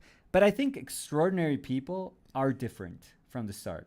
But I do think that you can learn to become the best you can be. The best you can be, yeah. And I do think that there is amazing artists that just studied super hard. Yes. And painted a lot until they became the artists they are. Yes. There's exceptions, as you say. Like, there's special people that... Yeah. It's like everything in their universe is made for them to be amazing. And like everything lined up for them. Yeah. And they seized the opportunity when they had it. Mm-hmm. Or they had the chances to take advantage of those things, be it like socially or the opportunities. Because maybe you have somebody who's a genius, and maybe she can't afford to go to school, and then some of that is lost. And maybe you have a genius and she can't afford to go to school, but because she teaches herself through whatever information she can gather how to be like the best artist that she can be, that shows her genius too. So there's always like variables that can go either way, depending on personality, depending on everything. But I would just say that extraordinary people I think I've met extraordinary, I do not consider myself like one of those people, but I think I've met, and the reason why I don't consider myself is because I've seen extraordinary people, and they feel very different. They feel like, oh my God, like this is once in a generation. These are, people that were touched by something that's amazing. I think in our cases, it's just, we're both two people that are willing to work really hard. And I think I am, I wouldn't say that because I can't think of ourselves as extraordinary, we think less of ourselves. No. I think we're Not very proud of being hard workers. And I think that's, I always tell my kids, like, you don't have to be the most intelligent in class. You don't have to get the best grades, but be responsible. Like, just be responsible. Like, having this thing that, hey, this is my homework. I'm going to try to do the best out of this homework. And, you sit down without being asked and just you try to do your best. Like, I love that. I always tell them that's awesome. I don't care what happens after that. Yeah, because that's what gets you further in life. I think so. Robin said, my son started to respond to art when he saw Dutch paintings of stains in their various forms of torture. Oh, that's awesome. Yeah, that martyrdom will do that to you. Yeah, that martyrdom can be super exciting, I think. It's like, oh my God, he was flailed? What? Like, look, that's the skin. Or like, oh, burned alive? Sign me up. Like, what is going on? Yeah, I have that little darkness in my heart too, where I'm like, oh yeah, that's cool. That's dark. That's medieval. That's super cool. Jose Fail said, my mother and sisters reading Harry Potter to me when I was little got me into reading. Perfect. Yes. And art. Yes. Alejandro Morales said, Ryan, it all depends on how do you define art? And art. Javi Have said, chat room. Curious to know how many of you have a job not related to art. I work in healthcare. IT, but have always aspired to be in the arts. That's a great job, though. That's a really nice job. Undina said, this is... Oh, sorry. My bad. I don't know what I did there. Oh, right here. This is such a good conversation. I work in insurance. CSR, which I'm not sure what it is. Is a small broker agency. Nothing related to art. And I have not formal training either. Perfect for our painted lives. I've been feeling frustrated lately with the repetition part of practice. I notice that if I do this too much without allowing myself to do art for the pure joy of it, I get stagnant. Perfect.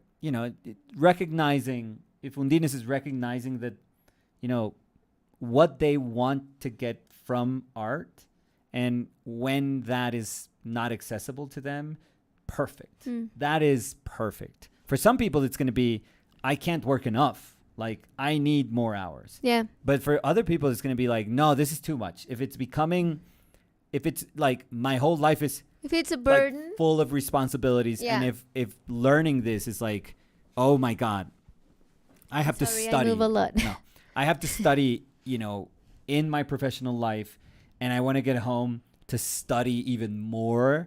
It's like, no, I don't want that. Yeah.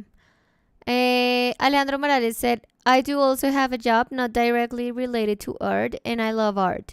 Try to paint and draw as much as possible. Very cool. Anam Kureshi said, hi, and oh wow, amazing painting. Thank you. Belt said, wow, this is deep. I also heard Steve Zapata say I'm not sure what that is. Something, maybe. Say something like just trying to be great just for the sake of being great is like a road to being mediocre. Perfect. Yeah, that makes sense. Jay Murillo said, the moment that I allowed art to become my lifestyle, all the stressors I had just disappeared. That's very nice. Nicolas P. said, dude. What is this? Dude. What did you paint? I don't know why. I always feel like dude doesn't sound natural in me. No? Like, dude. It was so... Pero no me suena. It sounds like... Say it. Dude. No, but just react. You have to... Don't just say it. Like, react. Dude. Okay, that was... Okay, we'll call you. We'll call you, okay? Thank you. Don't call us. We'll call you. That's why I tell you. It always sounds like fake. That reading went well. It's like... Yeah, I think the part was not for you. Sorry. Dude. But you have to put like a... Dude. No, my God. That's why I tell you. You could not play like a 1992 guy. Dude. Like a 1996 guy? No, that's not... That can't be in your resume. No. No. Okay. That was very much so my upbringing. Hot dog. That was your... In New York, dude. What the hell, dude? No, I was going to say that dude. My dude is your hot dog. It's like, dude, we were supposed to meet. It sounds unnatural. Because, in New York, you were supposed to, like, if you said, like, oh, we're going to meet at 8:30 in this bar. 8:30 means 8:30. Like, you don't mess with that. You don't mess with, like, time. So if you're there at 8:30 and somebody shows up at like at 9, it's like, dude, what the fuck? Like, dude, no. 8:30? Didn't we say at 30? Like, what the hell? 8:30, dude.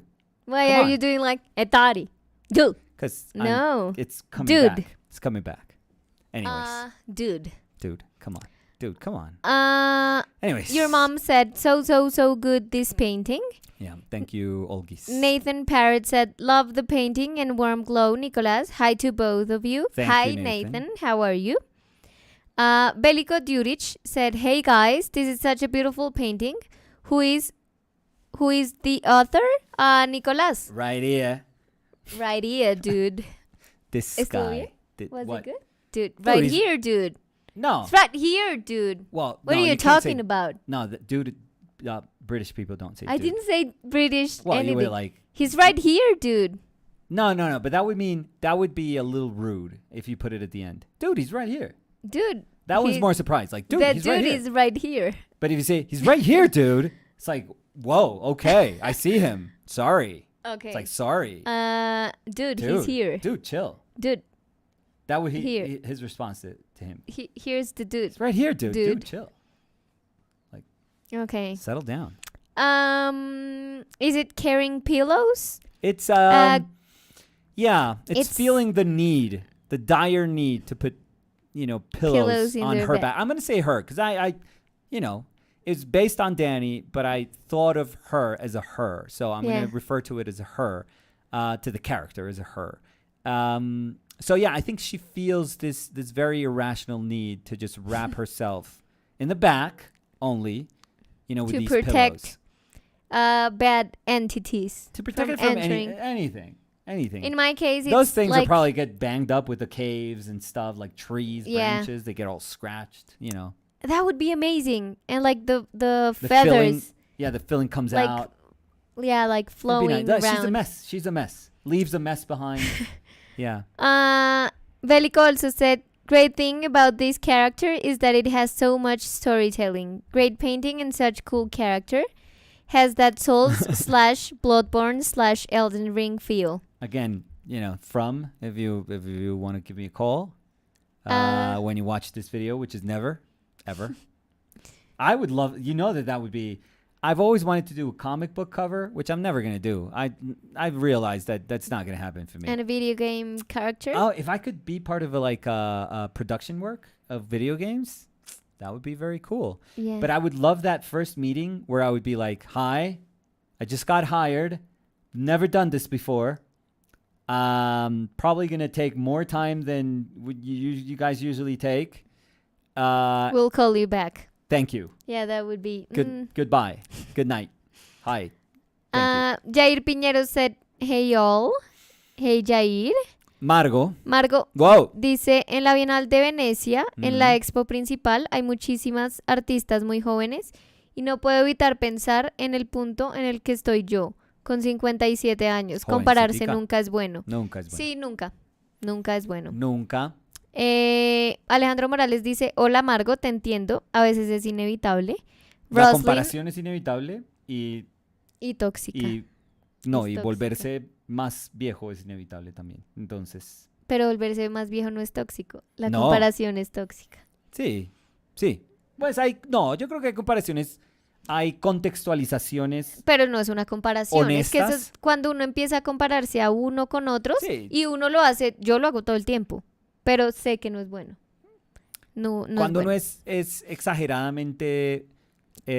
¿Autocrítico? Sí, y como injusto con uno mismo. Creo que eso es cuando uno se vuelve malo. Roslyn said, dude, ha ha ha ha. Frank Ferrer said, dude. Dude.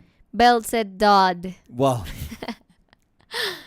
Frank Ferrer said, sweet. Combo breaker. I bet that was the joke. Dodd. That's why I said it. Sweet. Alejandro Morales said, oh, that's sweet. No, the dude. Sweet. I said sweet. Frank Ferrer, dude? What happened? Dude, what happened? Dude. Bell said, dude, for real? For real, dude? For real? I don't know if I said for real. I don't know why I feel like super angry when I say dude. Well, that's all you. For real, dude? No, okay, that's your tone. Your tone is for like real, crazy. Dude? No, that's also... Yeah. Because I do dude. That's incredulous, but you're kind of like, pissed off. For real, dude? No, that's like, I don't want to be a friend. Terrible. Yeah, that's I'm leaving. Check, please. Dude, Thank you. chill. Okay, that was a little too much. Yeah, what the hell? No, because I'm reading what Frank said. Dude, chill. Dude, chill. Dude, chill. No, why am I... And I'm doing this with the brows. No, but you could go like, dude, chill. Dude. See, that's kind of... No, hey, I get you. But, dude, chill. You know, turn it down. I can't just do a little it. bit. But you're like, I hate life. Dude, chill. Dude, chill. No, why are you lifting your eyebrows like that? Like, I felt menaced. Dude, chill. Oh. No. Now you're just a crazy Latin woman. It's like, English is not your language, and I'm scared for my life. Dude. I don't know No, what to I do can't there. do it. Wait. Like, I'm going to go out. Dude, chill. No, dude, chill. No, that's Yeah, terrible. that's why I told you it's never natural. 2 words, and 2 words to ensure that I would never speak to you again. Luis Fernando Bernal said, my second live with you both. Awesome. Oh, amazing. And Luis Fernando said, at least the end. Yeah, remember, Luis Fernando, if you want, you can ring the bell. Yeah. So you can be here since the beginning. Yeah, like Ricardo You can be did. here, dude. Like Ricardo did. Yeah, like Ricardo did. Yeah, and that's awesome. Ivan said, dude, I always wanted to create some characters, but my drawing abilities kind of suck. That's good. That's pretty good. Dude. Alejandro Morales said, bye, friends. It's almost midnight here. Great painting, Nicolas. Danny, dude, you were also great today. Thank you, dude. That was nice. No, it doesn't Thanks, come dude. like it doesn't flow naturally. Thanks, dude. No, that's super scary. Like if Fer was listening to you, I would be like, run. Run. Stranger danger. Stranger danger. Thanks, dude. That's so nice, creepy dude. too, also. Undines dice, sí te entiendo, Margo, me suele pasar a mí cuando me comparo con otros artistas y a veces hasta me entristece que no empecé a pintar cuando joven. Your mom said, great painting. No, she's adding words like every time. Luis Fernando Bernal dice, la comparación es un método para mejorar. Puede ser, contextualizarse a uno mismo. Sí, cuando es sana. Sí. Cuando uno no es tan duro con uno, sí. 8ball 54 said, well, what's that? Well, frick is what people usually say not to say. F? The F word? Fuck. Yeah. Well, frick me, dude. Yeah. It is Wednesday, my dudes. Never said that. But I do feel like I sound like it's not for my generation. No, like 100%. Like, it is Wednesday, my dudes. No. I sound like... that you don't even sound like a human being. That's the thing. Why? It is Wednesday, my dude. Who speaks like that? Me. Nobody. No, trust me. We would have never met. Dude, in English, Nea. No, Iván dice, no, ese es muy... Más parce de pronto. Undines dice, limito la comparación con otros artistas limitando mi tiempo en las redes sociales. Prefiero más comprarme libros de pintores / artistas y estudiar. Fantástico. Lo que funcione para cada uno. Perfecto. Rodolfo Pericé said, is there more art / artist groups as the Kenyo? Kenyo has like a very specific tone and, I guess art groups, like, in a sense, collectives in that way, they have character.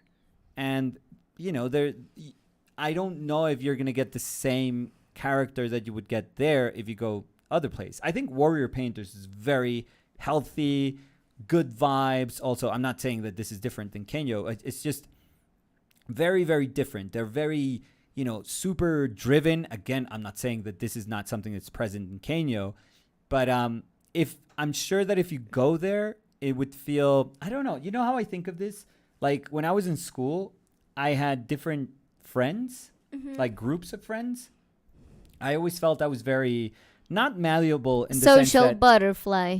I don't know if that's what it's called, dude. But no, that's the saying. That sounds a little like fluttering. No, actually, it was like, I felt that I could be good friends with, a group of people, and I felt that I could be good friends with another group of people. And maybe those two groups of people didn't quite meet.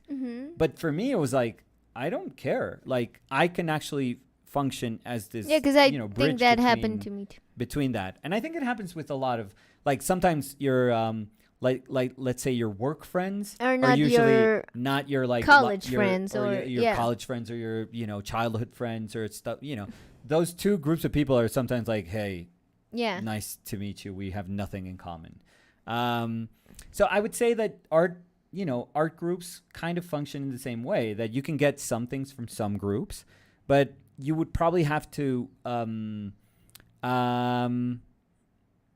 call upon a different side of your personality. You're not betraying who you are, but you're probably going to say, hey, in this group, I can let loose more, but in this one, I have to be a little more respectful. But it's in me to be loose, and it's in me to be more respectful. And I just know where I fit or what my responsibility is in each group. So I think warrior painters is super cool, and they feel super healthy and like good vibes, super hardworking, because like Angela and Kaylee are like crazy hard workers. And I think they instill that in every single person. So whomever is, if you're doing plain air pearl, I think you already know that, okay, this is cool. Like this plain air pearl?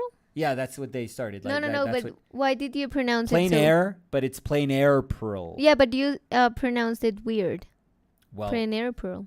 How do you say air pearl? Air pearl. Oh, yeah. Yours is sounding so air much better pearl, than mine. dude. Oh, God. Kill me. Hashtag. Anyways, so, yeah. I would encourage you to, like, maybe, well, not you. Whomever's You're looking interested. at me. You're like, I encourage you. Yeah, just to practice your dudes. I mean, these are like a lot you're of them are West looking at Coast. me, dude. A lot of them are West Coast people. You're so looking at me, dude. yeah. So Okay. Sheka said, Anyways. "Oops, super late, but glad I still managed to catch the live. Love the painting as always, Nicolas." Thank you, very kind. Luis Fernando Bernal said, "I have the bell, but it's very difficult being all the time waiting."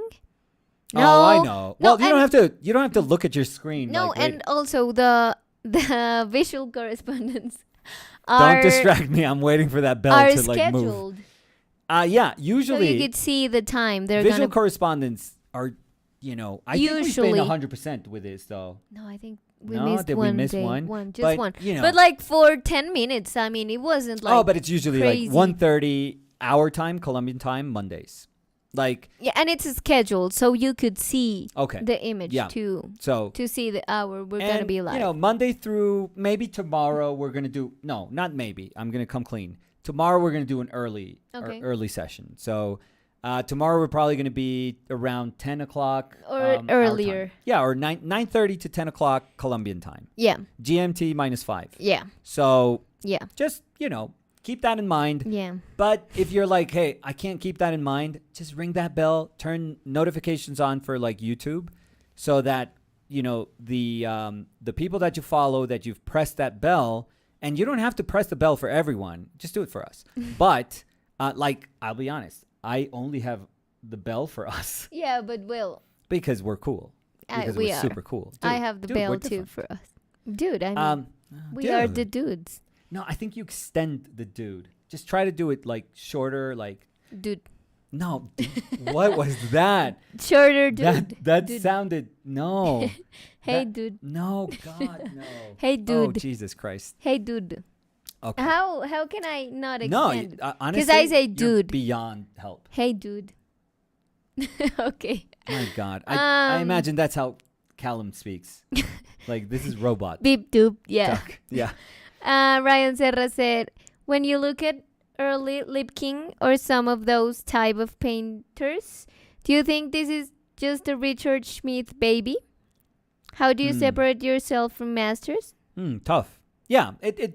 Well, people that were educated by Richard Schmid.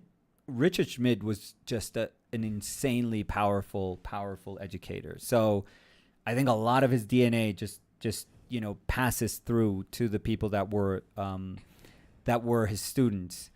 I could say the same thing about Steve Assel. I think Steve much more than Max. Max was a little more flexible as a teacher. I mean, he still believes in very, very specific things. But when you, or if you only had Steve, there was something so attractive about the way he painted that, you know, if you were with him like I was for 3 years as a student, it would show. It would show. And it took me, I think I was 3 years a student of his, and it probably took me after I graduated about 5 years or more to get rid of all of that, to shed all that, to keep all the goodness that he taught me, that him and Max taught me, but to shed all the superficial stuff that would make it super apparent that you were just a person that followed in his, you know, footsteps. And I think that's the road for all of us. For me, it took a long time to be totally honest. And I can imagine with teachers like Schmidt that had, I don't know, you know, if you think about the reach of his book, for example, of Alla Prima, and books that he had even before that and videos, it's probably going to be thousands of painters, tens of thousands, I would say, that are very, very influenced by his teachings. So it's tough. It's tough. I mean, there are people that are completely comfortable just saying, I wanted to paint like that. And there's going to be other people that do not feel like that is the end of the road and want to push further. Is one decision better than the other? No. It's just different. Like, it's what you want to get out of that. But I think like Jeremy Lipkin has shaped himself into a painter that is like, I could tell you, I think 100 out of 100 times, which is a Lipkin painting and which is a Schmidt painting. There are other painters, which is a little more different. Diffuse, and a little bit, you know, closer to what Schmidt would do. But I think in Jeremy's case, like I could tell 100%,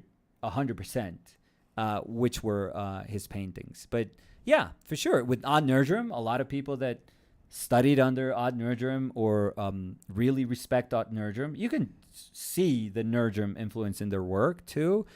A lot of people that go to classical ateliers and they, you know, sometimes it's very, very hard to tell them apart, if I have to be super honest.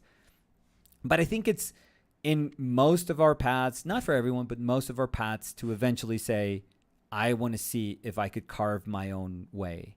And, you know, it takes time and effort, but that happens. What are you laughing about? No. Your mom said, so amazing, this painting. Oh, my gosh. She's like laying it I super thought it was thick. cute, yeah. It is thick. Very robotic, says I think that's my Frank problem. Your, my dude is robotic. Yeah, my dude is my robotic. Dude is, yeah. Yeah. I'm from Vancouver, Canada. We have a park here called Dude Chilling Park. Okay, that's the most Canadian thing that they could do. And I'm sure nobody there No, it is has chilling. to say sorry. Yeah. Sorry. But Dude Chilling Park, I'm going to look for it, but just thinking about it, it's probably like a bunch of people that are freezing. And they're they saying are chilling. It's a park with a sculpture of a man chilling. But it's probably someone like this. Rosalind said, ha ha ha ha, Danny is the dude. Oh, God, no. The dude. Dude, ring the bell. I'm the dude. Yeah, ring the bell. Dude, ring the bell. Julia, which we should put... And timeout? Yeah, we should put in timeout because she says, oh no, se me olvidó que hoy era la visual correspondence. Está protegiendo la espalda. Se está protegiendo la se está protegiendo espalda con almohadas. pensando en que la pintura de Dani, el peligro que estaba detrás. Sí, exacto. Está increíble esa pintura. Ay, Muchas gracias, Julia. Julia. Y obvio no vamos a bloquear a Julia. Well, Cody said, yes. I missed almost everything today, but I'm glad I was able to catch you. This is really awesome, thank Nicolas. you, Cody. We're always grateful for your company. And Luis Fernando Bernal said, did you ever review some of the work of anybody and talk with him? When we are learning to paint and non-academic studies, it's amazing to look at this dynamic. Oh, like mentorship? Oh. Maybe they're talking about like... But review as in study? Because I thought, like, did you ever review some of the work of anybody? Like, and talk with him. Okay. So let's say, did I ever copy a Nelson Shanks or look at a Nelson Shanks and then eventually met Nelson Shanks and talked to them? I don't know, because I understood the question as like, okay. Did you ever give feedback to someone's work? That's what I thought, but I don't know if that's what they're saying. Maybe they can let us know. Elaborate just a little bit. Because if it is about feedback, I mean, I do in the workshops, I constantly give feedback, obviously. That's what workshops are for. But is that as portfolio reviews, which is something that we've been talking about doing, later on? 2023 maybe. No, we've never done that. But I would love to. I would love to be able to talk to people, because it's like a more closed session. Yeah, no, it's just that when I think of portfolio reviews, sometimes it's like I'm going to take a look at the paintings or drawings or whatever, and I'm going to judge them. But when you're able to talk with somebody, for 30, 45 minutes, you know what they're trying to do. Yeah. And that changes everything. That really changes everything. Yeah, and you can have like a one-to-one conversation, Yes. like a back and forth, which is super good to understand their intent also. Right. They're saying, no, someone like me, haha. So maybe so the question was that. Like what I said. Yeah. I think we're going to do that. We want to do it well, and we want to, propose to people dynamic that works and feels fair. A lot of people charge money for that. We have to educate ourselves as to what is usually the amount that they charge for that, just to be fair. We've always wanted to be fair when we prize our paintings. We want to be fair when Danny prizes her sculptures. We want to be fair. We're just looking at it. Yeah. I mean, we would let you guys know when that's a reality, but it's something we've been wanting to do about. For sure. Ro said, you guys are always so helpful. Thank you for everything as always. Thank you, Ryan. Thank you, Ryan. Rosalind said, the painting truly transports the viewer. Yeah, if they're on top of those pillows, it would be a nice journey, I would say. Comfortable. Yeah, that was worse than my dude. No, not really. Julia dice, no me había podido volver a conectar, pero me quedé pensando en que les gustan las series en las que uno no sabe qué está pasando. Creo que les encantaría The Leftovers. Muchas gracias. Es de los creadores de Lost y es genial. Uy, Julia, le voy a creer, la voy a buscar hoy. Y si está pésimo, time out para Julia. Luis Fernandez says 15 minutes of talking, which is great. Yeah, between dudes. Yeah, it would be something like that. We haven't talked about it, but again, we have to educate ourselves more as to how those dynamics work. This is not something we're gonna offer like this month. It's probably gonna be like next year. We've also been talking about doing some just workshops, like the way we would do a workshop, which is, I think it would be super interesting. But I think that would be next year, planned for next year and for future. So we'll see. So I think we're done. Yeah, we're good. We're good. So super happy look, it's huge. Yeah.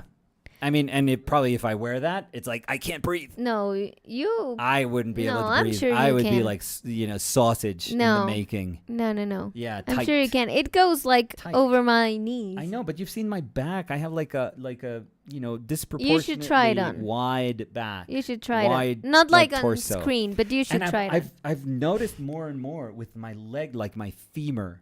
I have never seen such a short femur. I would say, you know how they say the femur is the longest bone in your body? I don't think that's true in my body. I think I have longer bones. You're saying something that I think I have longer bones. I really do. I think I'm an Elden Ring character. Anyways. Okay. So, thank you everyone for being here again. Thank you. We're happy to have you here. Yeah. This is something we do every Monday. Every Monday. And tomorrow we'll see you here. Remember to ring the bell. Yeah. And we're going to be here early for a painting session, which is also super cool. Yeah, I don't know what I'm going to do. We have a camera on Nicolas' painting. What? We have 2 mics. And we have a camera on me because maybe someone's new and they want to know what the content is. So check our channel out. I think that will give them an idea. And we have microphones. Subscribe. We have brushes. Microphones. They sound great. Kids interrupting. Yeah. That's awesome. Yeah, the whole package. What else, dude? That's better, I guess. Yeah.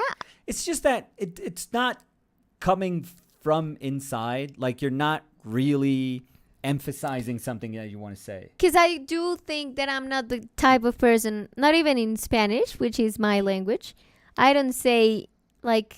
You don't have emphasizers. I don't know. What are those, like words. Like words I don't called? Say parce or I don't say like words like that. Never. Yeah. Sometimes when you were working at the bar, but I didn't say parce. And you would get home. Yeah, I would be like, what's this sailor mouth that you like? You would get home and you were like, Jesus no, but Christ. I mean, I'm sorry, but And you could. you know that I'm like I have a filthy mouth. But wait, you could never say I have a sailor mouth. No, the thing is that I don't like using curse words. No. So that's when super I true. used a couple, you were like, "Oh my God, who Well, is she?" A couple, like 3 words. You were saying 4 curse words. When I you were, know. Some nights, and it would actually. No, you're you just would like be exaggerating. No. But you would be. Well, yeah. If I say 3 words, and 3 say words. 4 No, curse words, don't that's quite an exaggeration. But I think even you would notice. Even you would be like, you would catch yourself talking, and you would be like, "Why am I talking like this?" But I was like, "Why am I saying this one cursing word?" Yeah, I know, but it's in it's sentences. It's but as I said, hanging out with a lot of people. That, I that never talk like use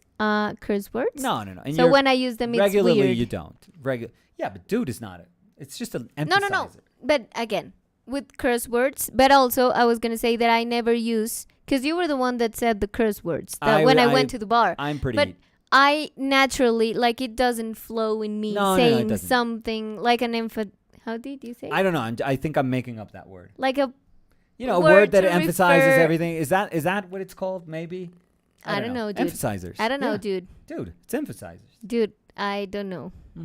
It's almost there, but it's kind of sad. But I'm not like dude or guys or what's up, guys. Well, guys, the thing is, dude, I know it's obviously male. Guys is male. For me, guys, yeah, I can kind of see like eventually it became fam, like family. Hey, fam, like a lot of people. And fam is a lot more inclusive, and it's kind of cooler. It's not just like, hey, guys.